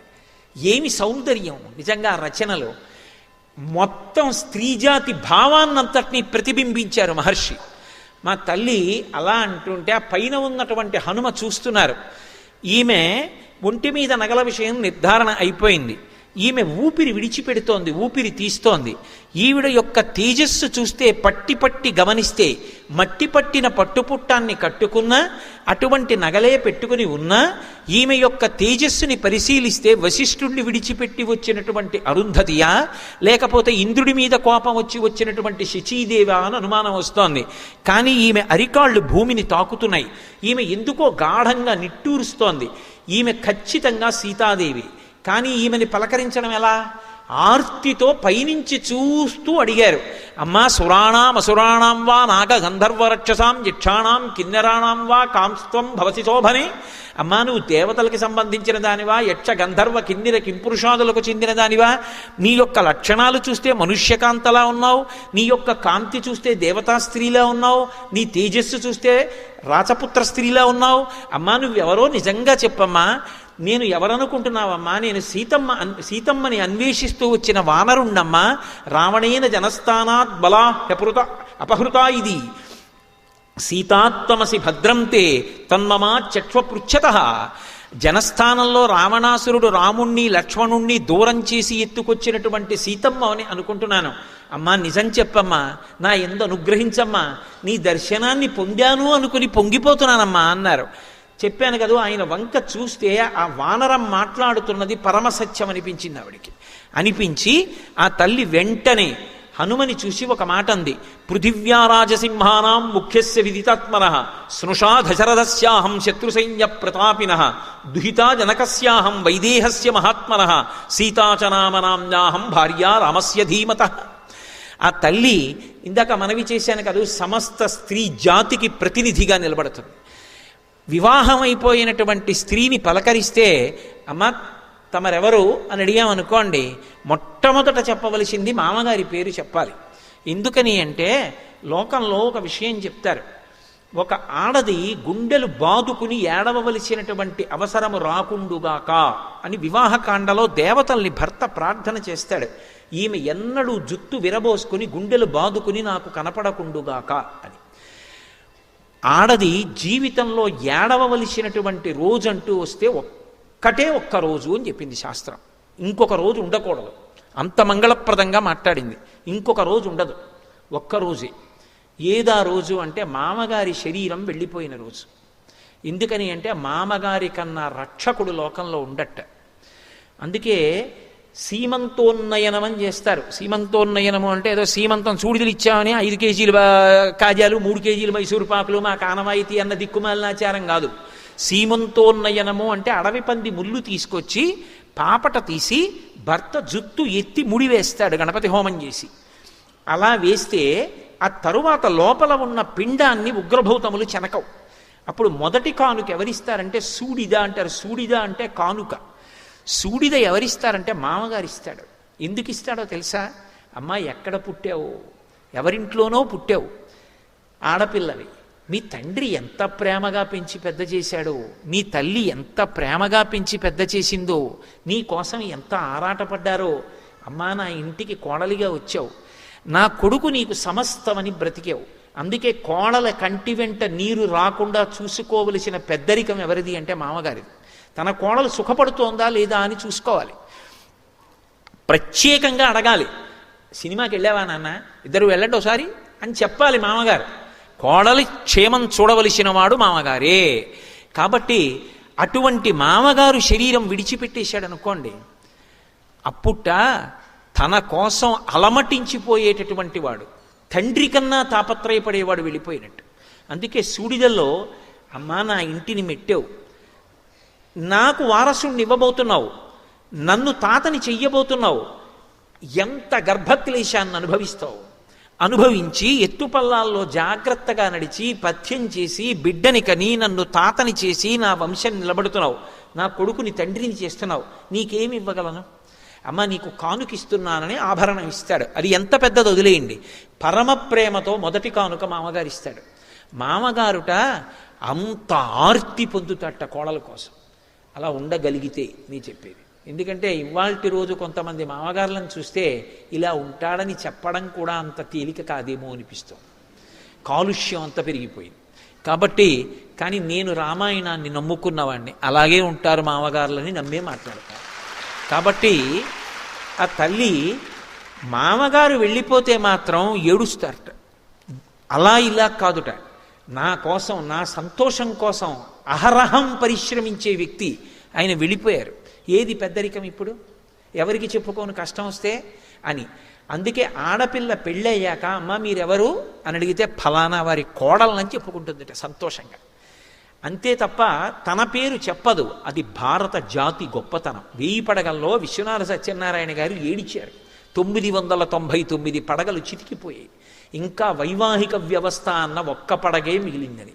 దాన్ని కూడా కర్రలు పెట్టి కొట్టడానికి, రాళ్ళు పెట్టి కొట్టడానికి అందరూ బయలుదేరుతున్నారు. ఆ ఒక్క పడగ చిదిపేద్దామని. కాబట్టి ఆ తల్లి హనుమకి జవాబిస్తూ, పృథివ్యా రాజసింహానాం ముఖ్యస్య విదితాత్మన స్నుషా దశరథస్యాహం శత్రుసైన్య ప్రతాపిన. ఈ భూమి మీద శత్రు సైన్యములను తపింపచేసినటువంటి మహానుభావుడు దశరథ మహారాజు గారన్న రాజు ఉండేవారు. ఆయన యొక్క కోడల్ని నేను. స్నుషా దశరథస్యాహం శత్రుసైన్య ప్రతాపిన దుహిత జనకస్యాహం వైదేహస్య మహాత్మన. నా తండ్రి గారు జనక మహారాజు, విదేహ వంశంలో పుట్టినవాడు, మహాజ్ఞాని. అటువంటి తండ్రి కడుపున పుట్టిందాన్ని. ఆయన కడుపున పుట్టాను కాబట్టే కష్టాన్ని ఓర్చుకోగలిగిన శక్తినిచ్చాడు. అటువంటి తండ్రి కూతుర్ని, ఆయన చేతుల మీద పెరిగిన దాన్ని. కాబట్టి దుహిత జనకస్యాహం వైదేహస్య మహాత్మన సీతాచనామనాంనాహం. ఈ శరీరానికి పేరు సీత. భర్త పేరు ఆడది చెప్పదు, కానీ ఎక్కడో తప్పనిసరి పరిస్థితి అయితే విశేషణం వేసి చెప్తారు. అందుకనే సీతాచనామనామ్యాహం భార్య రామస్య ధీమతః. ధీమంతుడు, మహాబుద్ధిమంతుడైనటువంటి రామచంద్రమూర్తి యొక్క ఇల్లాల్ని నేనని చెప్పింది. ఆయన పరమ సంతోషపడిపోయి శిరస్యంజలి మాధాయ, తల మీద అంజలి ఘటించి, అమ్మయ్య మా తల్లి ధైర్యం చేసి మాట్లాడిందని గబగబా కిందకి దిగొచ్చారు. దిగొచ్చి, అమ్మా అమ్మా ఎంత సంతోషం అమ్మా, నీ గురించి కదమ్మా దశ దిశల వానరములన్నీ వెతుకుతున్నాయి. అమ్మా నీ కోసం కదమ్మా వాలిని చంపేశాడు, నీ కోసం కదమ్మా సుగ్రీవుడికి పట్టాభిషేకం చేశాడు, నీ కోసం కదమ్మా పరితపించిపోతున్నాడు రామచంద్రమూర్తి. అటువంటి నిన్ను దర్శించానమ్మా, నా జీవితానికి ఇంతకన్నా సౌభాగ్యమే ఉంటుంది అని మురిసిపోయి, అమ్మా ఎలా ఉన్నావమ్మా, ఇక్కడికి ఎందుకు చేరుకున్నావమ్మా అని అడిగితే ఆ తల్లి చెప్పడం మొదలుపెట్టింది. నేను సమాద్వాదశతత్రాహం రాఘవస్య నికేతని భుంచ్వాన్ మానుషాన్ భోగాన్. నేను 12 సంవత్సరముల రామచంద్రమూర్తి యొక్క అంతఃపురంలో ఆయన భార్యగా మనుష్యులు ఎన్ని భోగాలు అనుభవిస్తాలో అన్నీ అనుభవించాడు. అది ఆయన గొప్పతనం.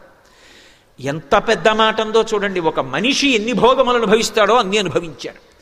అంటే నిజంగా అనుభవించిందా పక్కన పెట్టండి, మా ఆయన నన్నంత సుఖపెట్టారు, ప్రీతి.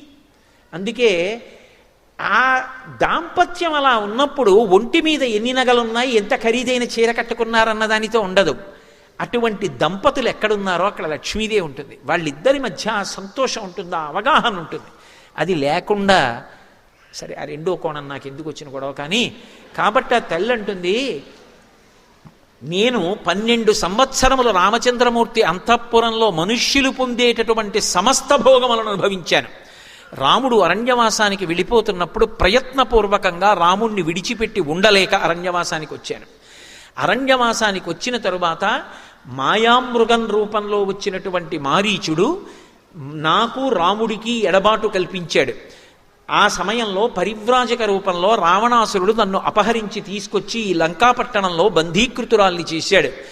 అడ్డొచ్చినటువంటి జటాయువుని సంహరించాడు.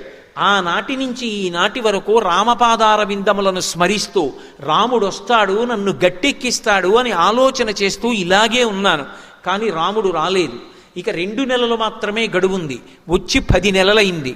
2 నెలల తరువాత తన ఉదయ ఆహారంగా నన్ను ఖండించి తీసుకొచ్చి వండి పెడితే తింటానది రావణుడు ప్రతిజ్ఞ చేసి ఉన్నాడు. కాబట్టి 2 నెలలు గడువిచ్చాడు. నేను మాత్రం ఆయన పాన్పు చేరను.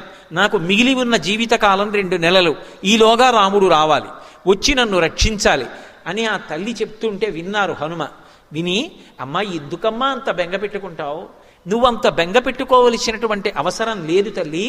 నీ కోసమని చెప్పి రాముడు చెయ్యనటువంటి ప్రయత్నం లేదు, అంత ప్రయత్నం చేస్తున్నాడు అని ఆయన రాముడి గురించి చెప్తుంటే ఆ తల్లికి అనుమానం వచ్చింది. నేను చనువిచ్చి ఇతనెవరో కూడా పూర్తిగా తెలుసుకోకుండా రాముడి గురించి మాట్లాడుతున్నాడని నమ్మాను. చెట్టు మీద కూర్చున్నవాడు చెట్టు దిగాడు. చెట్టు దిగినవాడు దగ్గరికి వచ్చాడు. దగ్గరికి వచ్చి నిలబడి మాట్లాడుతున్నాడు. ఒకనాడు పరివ్రాజక రూపంలో ఇలాగే వచ్చాడు. రావణుడే వచ్చి ఉంటాడని, నన్ను ఇంకా బాధ పెట్టడం నీకు తగదు రావణ అని ఆ తల్లి విముఖురాలై పక్కకి తల తిప్పుకొని కూర్చుంది. కూర్చున్న తర్వాత, అమ్మా నా పట్ల అపనమ్మకాన్ని పొంది ఉండకమ్మా, నేను యథార్థం చెప్తున్నానమ్మా, నీ నుండి ఎడబాటు పొందినటువంటి రామచంద్రమూర్తి నిన్ను అన్వేషణ చేస్తూ ఒకనాడు కిష్కింధాపురాన్ని చేరుకున్నాడు. అక్కడ ఋష్యమూక పర్వతం మీద రాజ్యాన్ని పోగొట్టుకుని, భార్యని పోగొట్టుకుని బాధపడుతున్న సుగ్రీవుడితో అగ్నిసాక్షిగా చెలిమి చేసుకున్నాడు. చేసుకునే ముందు నరులైన రామలక్ష్మణులిద్దరూ నడిచి వెడుతుండగా మారువేషాలలో ఉన్న వాళ్ళని నన్ను సంహరించడానికి వాలి పంపించి ఉంటాడని చెప్పి సుగ్రీవుడు భయపెడుతుంటే నేనే వెళ్ళి నమస్కారం చేసి రామలక్ష్మణుల్ని నా భుజాల మీద కూర్చోపెట్టుకుని తీసుకెళ్లాను. సుగ్రీవుడితో అగ్నిసాక్షిగా చెలిమి చేకూరింది. ఒక్క బాణంతో వాలిని కొట్టాడు. వాలిని సంహరించి సుగ్రీవుడికి పట్టాభిషేకం చేశాడు. ప్రత్యుపకారంగా దశ దిశల వెతకడానికి వానరుల్ని పంపుతానని సుగ్రీవుడు మాటిచ్చాడు. అన్ని దిక్కులకు వానరములను పంపాడు. దక్షిణ దిక్కుకొచ్చిన కొన్ని లక్షల మంది వానరులకు అంగదుడు యువరాజు నాయకత్వం వహించాడు. మిగిలిన వారు ఉత్తర తీరంలో ఉండిపోతే రాత్రి 100 యోజనముల సముద్రాన్ని గడచి వచ్చి ఈ పట్టణమంతా వెతికి తెల్లవారుజామున నీ దర్శనాన్ని పొందాను. కేసరి అనబడేటటువంటి మహావీరుడైన వానరుడు ఉన్నాడు. ఆయన శంబదాసుడు అనేటటువంటి రాక్షసుణ్ణి సంహరించాడు. ఆ కేసరి యొక్క భార్య అయిన అంజనాదేవి యందు వాయుదేవునికి ఔరసపుత్రుడిగా జన్మించిన వాణ్ణి. నేను పుట్టినప్పుడు నా ఎడమ దవడ ఇంద్రుడిపై చేత విడువబడిన వజ్రం చేత కొట్టబడింది కాబట్టి సొట్టబడిన హనుమలు కలిగిన వాడిని కాబట్టి నన్ను హనుమ అని పిలుస్తారు. అమ్మా నా పేరు హనుమ, ఆశ్వాసమును పొందమ్మా, నన్ను నమ్ము. రామచంద్రమూర్తి యొక్క దాసానదాసుణ్ణి, రాముడు పంపితే వచ్చాను. అమ్మా నేను నీతో పరమ సత్యం చెప్తున్నాను, ఇందులో కించిత్ కూడా అనుమానం లేదు, తల్లి నన్ను నమ్ము అన్నారు. ఆవిడికి నమ్మకం కుదిరింది. నమ్ముతాను కానీ హనుమ, కానీ అసలు వానరులకు నరులకు స్నేహం ఎలా కుదురుతుంది?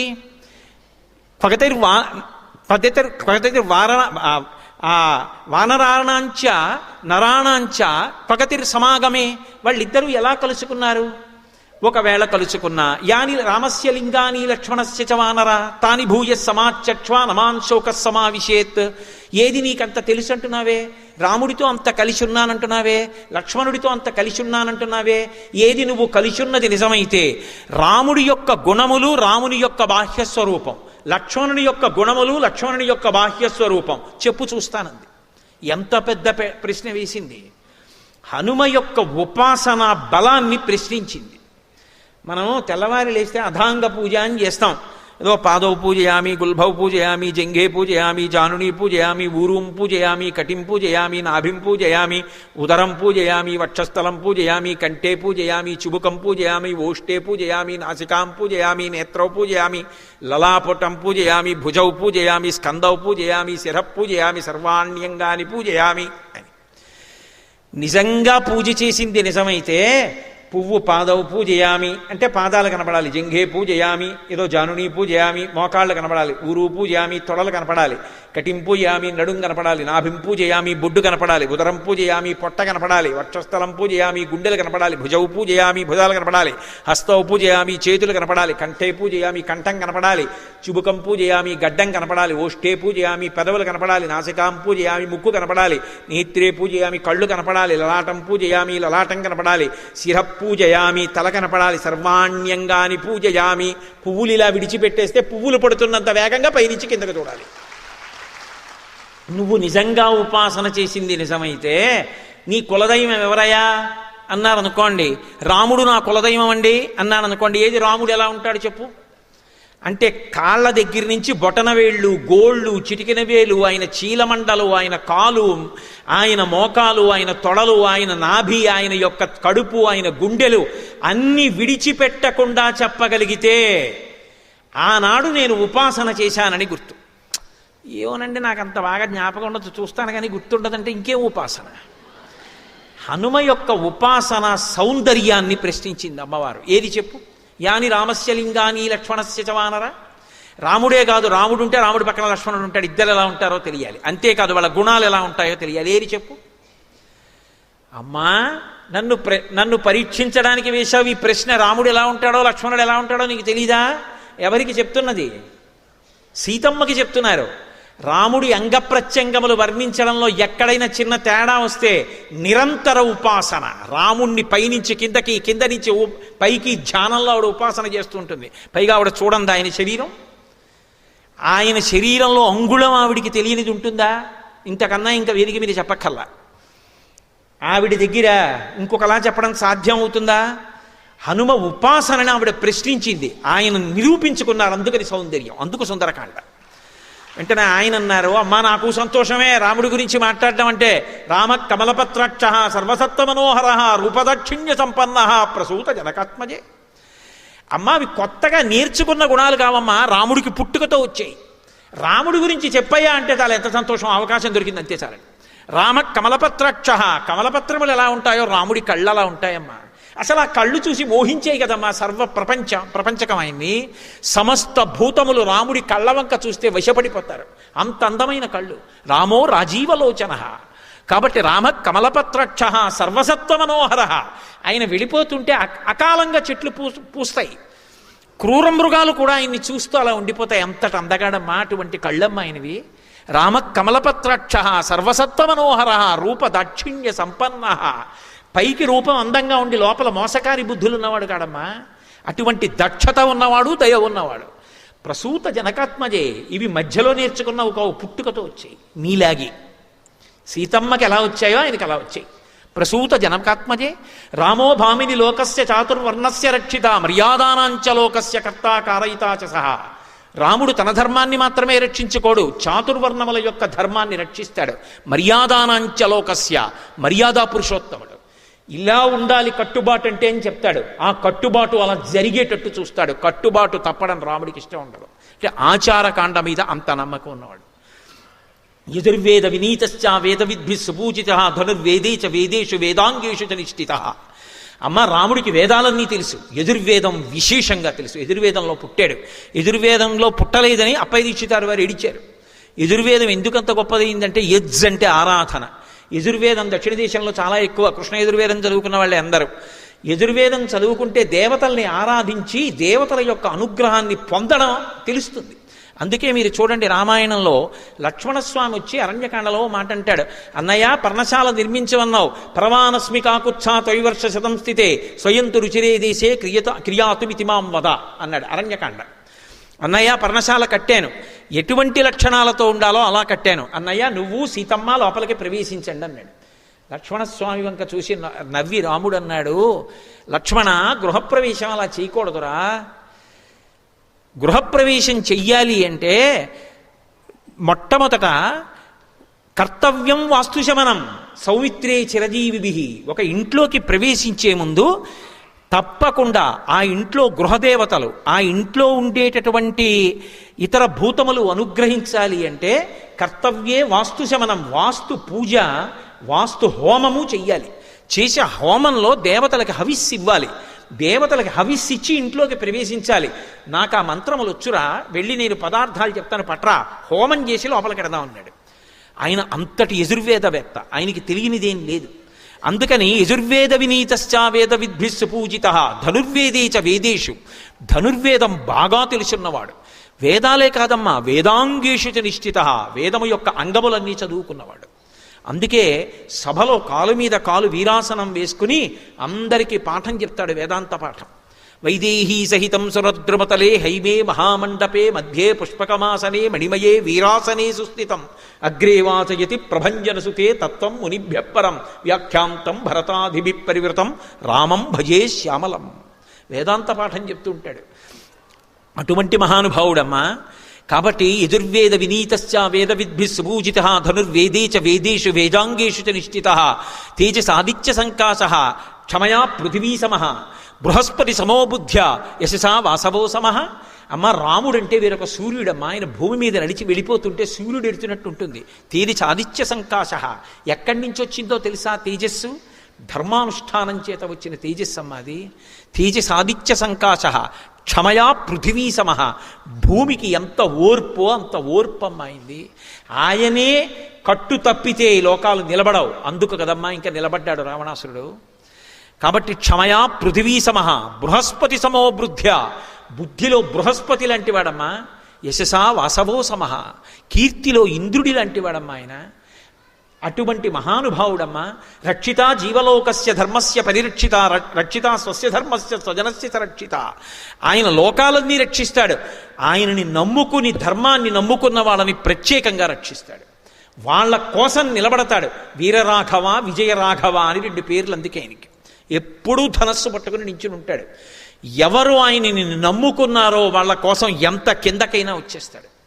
తులసీదాస్ గారు రాత్రి నిద్రపోతున్నారు. ఆయన ఇంటి గోడకి కన్నం వేసి దొంగలు లోపలికి వెళ్ళారు. లోపలికి వెళ్ళిన తర్వాత ఏదో తులసీదాస్ గారి ఇంట్లో ఏముంటాయి, ఓ జపమాల, ఓ పురాణం పెట్టుకునేటటువంటి పీట, ఇలాంటివేవో ఉంటే ఇంతకన్నా ఏమీ దాచలేదు దుర్మార్గుడు అనుకుని మూట కట్టుకుని వాళ్ళు ఆ మూట మెల్లిగా లాగేద్దామని అక్కడ పెట్టుకుని వాడు తల బయటెట్టాడు. పెట్టేటప్పటికీ నీల సంకాశమైనటువంటి వర్ణంతో మెరిసిపోతున్న పాదాలు, బంగారు పావుకోళ్ళు కనపడ్డాయి. వాడు కొంచెం పైకి ఎత్తి చూశాడు. పట్టుబట్ట, కొంచెం ముందుకు పెట్టిన మోకాలు, నడుం, విశాలమైనటువంటి వక్షస్థలం, ఆ పక్కన భూమి మీద ఊంచి ఉండి మనుతిరిగినటువంటి ధనస్సు, దాన్ని పట్టుకుని ఒక ఆయన ఇలా చూస్తున్నాడు. చూసి తల లోపలికెట్టాడు. రే బయట ఎవడో ధనస్సు పట్టుకుని ఉన్నాడు రా అన్నాడు రెండో దొంగతో. రెండో వాడు కొంతసేపు అయ్యాక తల పైటెట్టాడు. పెడితే ఊరే ఆయనే కాదురా, పక్కన ఎర్రగా ఇంకో ఆయన కూడా ఉన్నాడు రా అని మళ్ళీ లోపలికి వచ్చారు. వెళ్ళిపోతారేమో అని తెల్లారే వరకు కూర్చున్నారు. వాళ్ళిద్దరు వెళ్ళరు. ఆఖరికి తెల్లవారిపోయిందంటే తెల్లవారిపోయాక తులసీదాస్ గారు నిద్రలేస్తారా? తెల్లవారుజాము సమయం అయింది. తులసీదాస్ గారు నిద్రలేచారు. ఇంట్లో ఇలా బయటకు వచ్చేటప్పటికి దొంగలిద్దరూ కూర్చుని ఉన్నారు అన్ని మూట కట్టుకుని.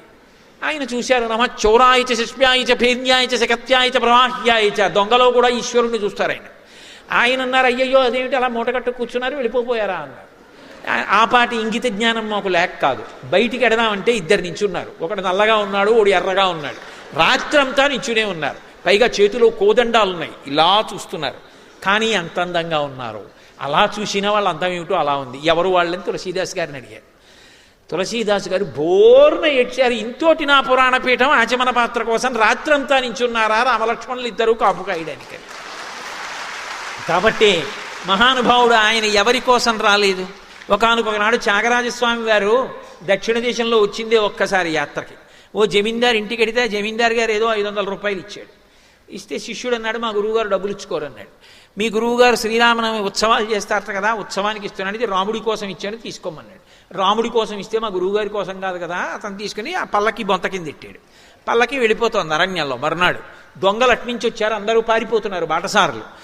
ఈ పల్లకి మోస్తుండగా శిష్యుడు అన్నాడు, గురువుగారు మనం కూడా వెనక్కి వెళ్ళిపోదాం అన్నాడు. ఎందుకురా మన దగ్గర ఏముందని, వాళ్ళు వస్తే మాత్రం ఏం పుచ్చుకుంటారు, పో ముందుకన్నాడు. అంటే ఆయన నసిగాడు. ఎందుకు నసుగుతున్నావు అన్నారు. నిన్నటి రోజున జమీందారు గారు 500 ఇచ్చారండి, తీసుకున్నానన్నాడు. ఎందుకు తీసుకున్నావు అన్నారు. మీకోసం అని తీసుకోలేదు, రామనవమి ఉత్సవాలకి రాముడి కోసం తీసుకున్నానన్నారు. ఎక్కడ పెట్టామన్నారు. మీరు కూర్చున్న పల్లకీలో మీ బొంత కిందే ఉందన్నాడు. అయితే అది నా డబ్బు కాదుగా, రాముడిది కదా. అవును, రాముడు ఇచ్చుకోవాలనుకుంటే దొంగలకి ఇచ్చుకుంటాడు, దక్కించుకోవాలంటే దక్కించుకుంటాడు, నీకెందుకు నాకెందుకు పద. పల్లకీ వెళ్ళిపోతోంది. దొంగలు రానే వచ్చారు. వీడు ఒక్కడు ధైర్యంగా వెళ్ళిపోతున్నాడు. ఏమిటంటే పల్లకీ దగ్గరికి అంత దూరం నుంచి కొంచెం దగ్గరికి వచ్చారు.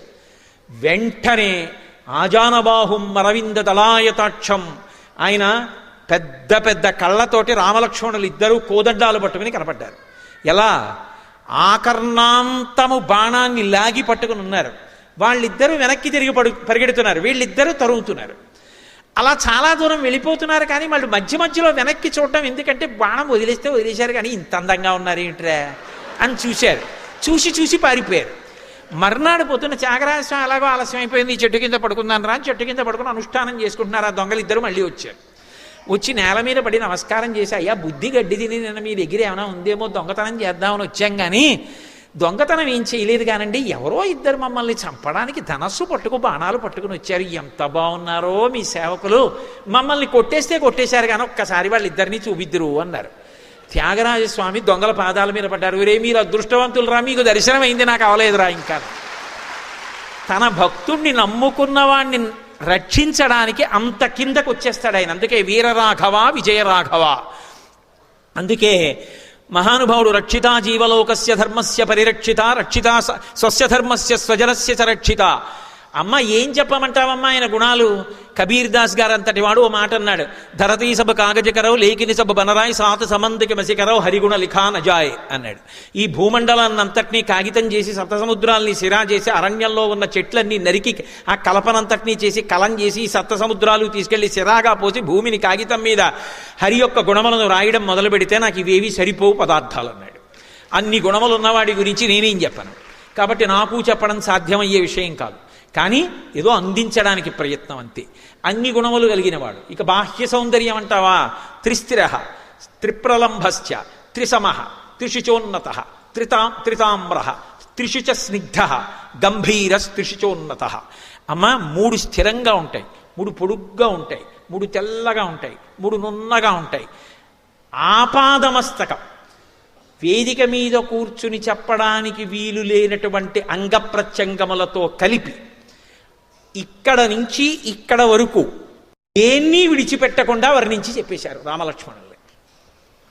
సీతమ్మ తల్లి ఆనందం ఏమని చెప్పమంటారు? ఇన్నాళ్ళకి రామోపాసన చేసి అలా రాముడి గుణములు రాముడి శరీరం అంతా వర్ణించగలిగినటువంటి ఒక ఉపాసకుడు లభించాడు. ఆవిడ ఎంత ఆనందపడిపోయి ఉంటుంది అసలు. అంత సంతోషం పొంది అంత నమ్మకం పొందింది ఖచ్చితంగా రాముడి పనుపున వచ్చిన దూతయే. ఇంత నమ్మకాన్ని ఆవిడ పొందింది అన్న తర్వాత అప్పుడు ఒక్క మాట అన్నారు, వానరోహం మహాభాగే దూతో రామస్య ధీమత రామనామాంకితం చేదం పశ్యదేవ్యంగుళీయకం ప్రత్యయార్థం తవానీతం తేన దత్తం మహాత్మన సమాస్విషి భద్రం తే క్షీణ దుఃఖపలాహ్యసి. అమ్మా నేను వానరుణ్ణి, రాముని యొక్క దాసానదాసుణ్ణి, పేరు కూడా చెప్పరు. వానరోహం మహాభాగే దూతో రామస్య ధీమత, బుద్ధిమంతుడైన రామచంద్రమూర్తి యొక్క దూతనమ్మా. నేను రాముడి పనుపున రాముని యొక్క ఉంగరాన్ని తీసుకొచ్చాను. ఇదిగో అమ్మా నీ యొక్క ప్రత్యయార్థం నీ నమ్మకం కోసమని చెప్పి ఈ ఉంగరాన్ని ఇస్తున్నాను. తేనదత్తం మహాత్మన, తల్లి ఉంగరాన్ని పొంది సమాస్విషి భద్రం తే క్షీణ దుఃఖపలాహ్యసి, నీ యొక్క దుఃఖమంతా ఈ క్షణంతో నశించిపోయింది. నువ్వు ఇక సమాశ్వాసాన్ని పొందుతావు, నువ్వు ఎంతో సంతోషంగా ఉంటావు, అమ్మా నన్ను నమ్ము అని పరమ సంతోషంతో ఆ ఉంగరాన్ని తీసి సీతమ్మ తల్లి చేతిలో పెట్టారు. పెట్టగానేట మహర్షి అన్నారు, గృహీత్వా ప్రేక్షమాణాసా భర్తుక్కర విభూషణం భర్తారమివ సంప్రాప్త జానకీ ముదితాభవత్. అనుకోని కాలంలో అకస్మాత్తుగా రామచంద్రమూర్తి వస్తే ఎంత సంతోషిస్తుందో, అకస్మాత్తుగా రామచంద్రమూర్తి కనపడితే ఎలా సిగ్గుపడిపోయి బుగ్గలు ఎర్రబడిపోతాయో, అలా చేతిలో పట్టుకుని ఆ ఉంగరాన్ని చూడగానే గృహీత్వా ప్రేక్షమాణాసా భర్తక్కర విభూషణం భర్తారమివ సంప్రాప్త జానకీ ముదితాభవత్. ఆ ఉంగరాన్ని చూడగానే అత్యంత ఆనందాన్ని పొందినటువంటి సీతమ్మ తల్లి బుగ్గలు ఎరిపెక్కిపోగా 10 నెలల నుంచి ఏడ్చిన సీతమ్మ కంటి వెంట బాష్పధారలు ఆగి పరమ సంతోషంతో సీతమ్మ తల్లి నిలబడి ఉండగా చేతితో ముట్టుకోకుండా కన్నీళ్లు తుడవకుండా తన నోటి మాట చేత సీతమ్మ తల్లికి శాంతినిచ్చి అమ్మ సంతోషంగా ఎరిపెక్కిన బుగ్గలతో చిరునవ్వుతో కనపడగా లంకాపట్టణంలో చూసిన ఏకైక మహానుభావుడు స్వామి హనుమ. అందుకే ఈ ఘట్టంలో ఈ శ్లోకాన్ని మహామంత్రం అని పిలుస్తారు సుందరకాండలో. ఈ శ్లోకాన్ని సుందరకాండలో ఎవరు విని నీరాజనాన్ని కళ్ళకద్దుకుంటారో వాళ్ళందరికీ కూడా హనుమ మాట వమ్ము కాదు, కాబట్టి వాళ్ళందరికీ కూడా క్షీణ దుఃఖ ఫలాహ్యసి, దుఃఖం పోతుందని అందుకే సుందరకాండ చెప్పించుకుని సుందరకాండ వింటారు. అంత గొప్ప కాండ. ఈ ఘట్టం జరిగే రోజున తప్పకుండా హనుమ వచ్చి తీరుతారు అని, ఏదో ఒక సూక్ష్మ రూపంలో హనుమ సభాప్రవేశం చేస్తారు అని, వచ్చి కూర్చుని చూసి విని సంతోషించి ఆఖరణ వెనక్కి తిరిగి వెడతారట. ఎందుకంటే రామ కథ వినపడుతుంది, సీతమ్మ తల్లి సంతోషించిన ఘట్టం సుందరకాండలో ఇక్కడి నుంచి అంత మంగళం వైపుకి తిరిగిపోతుంది. మంగళం వైపుకి తిరిగిపోయిన ఘట్టం కనుక ఈ ఘట్టం వినడం ఎంతో గొప్పదిగా సుందరకాండలో చెప్తారు. ఈ ఘట్టం జరిగినప్పుడు ఈ శ్లోకం చెప్పగానే సర్గ ప్రారంభంలోనే శ్లోకం ఉన్నా ఉత్తర క్షణంలో ఆప్ చేసేస్తారు పారాయణ. ఆప్ చేసి పూజామందిరంలో కొబ్బరికాయ కొట్టి నివేదన చేసి నీరాజనం ఇచ్చి పుచ్చుకుని అప్పుడు మళ్ళీ ప్రారంభం చేస్తారు. ఇవాళ సీతమ్మ తల్లి సంతోషంగా రామచంద్రమూర్తి వచ్చినంత ఆనందంగా ఉంది. ఆ సీతమ్మ తల్లిని చూస్తూ హనుమ పొంగిపోతూ ఆయన ఉన్నారు. వాళ్ళని అలా సంతోషంగా ఉండనివ్వండి. మిగిలిన కథ రేపు పూర్తి చేస్తాను. సుందరకాండ చెప్తే హనుమ యొక్క వాక్యాన్ని ప్రమాణంగా స్వీకరించి పట్టాభిషేకం చెప్పేయాలి. పట్టాభిషేకం వింటే ఇంకంతకన్నా ఫలశ్రుతి ఉంటుంది. పక్కన ఫలశ్రుతి వినగానే సంపూర్ణ రామాయణం విన్న అనుగ్రహం కలుగుతుంది. కాబట్టి రేపు మిగిలిన ఘట్టాలు చెప్పి ఆ శ్రీరామచంద్రమూర్తి యొక్క పట్టాభిషేకం చెప్పి ఫలశ్రుతి చెప్పి పూర్తి చేస్తాను. సాధ్యమైనంత వరకు రేపు అందరూ వచ్చే ప్రయత్నం చేయండి. నేనేదో జనం కోసం చెప్తున్నాను అనుకోకండి. చంటిబాబు గారు ఒకరు చాలు, నేను ఇదే ధోరణిలో చెప్పేస్తా. 10,000 మంది ఉన్నా అంతే, ఒక్కడున్నా ఒకటే. నాకు కావలసింది చెప్పుకుని నేను తరించడమే కానీ మీరు తెలియని వారినా, మిమ్మల్ని నేను ఉద్ధరించడానికి నేను ఎంతటి వాడిని. కాబట్టి ఇది గొప్ప అవకాశం కాబట్టి దుర్వినియోగం చేసుకోవద్దు. అందులో దక్షిణాయనం ప్రవేశించింది. దక్షిణాయనం ప్రవేశించగానే శ్రావణంలో విష్ణుప్రీతి, శ్రావణ మాసంలో సీతారాముల కథ సుందరకాండ వినడం అంటే అదొక మహద్భాగ్యం. శేషయ్య గారు ఇవాళ మీరు తరించారు. అటువంటి ఘట్టంలో చక్కగా నైవేద్యం చేసి నీరాజనం ఇచ్చారు. ఇద్దరు చక్కగా భాగ్యాన్ని పంచుకున్నారు. 2 రోజులు చాలా సంతోషం. మళ్ళీ తిరిగి రేపు సాయంకాలం 6:30 కలుసుకుందాం. మంగళాశాసన పరై మదాచార్య పురోగమై సర్వైశ్చ పూర్వైరాచార్యై సత్కృతాయాస్తు మంగళం. మంగళం కోసలేంద్రాయ మహనీయ గుణాత్మనే చక్రవర్తి తనూజాయ సర్వభౌమాయ మంగళం. ఉమాకాంతాయ కాంతాయ కామితార్థప్రదాయినే శ్రీగిరీశాయ దేవాయ మలినాథాయ మంగళం. కరచరణకృతం వా కర్మవాక్కాయజం వా శ్రవణనైనజం వా మానసం వాపరాధం విహితం వా సర్వమేత్తక్షమస్వా శివ శివ కరుణాబ్ధే శ్రీ మహాదేవ శంభో. సర్వం శ్రీ ఉమామహేశ్వర పరబ్రహ్మార్పణమస్తు. స్వస్తి.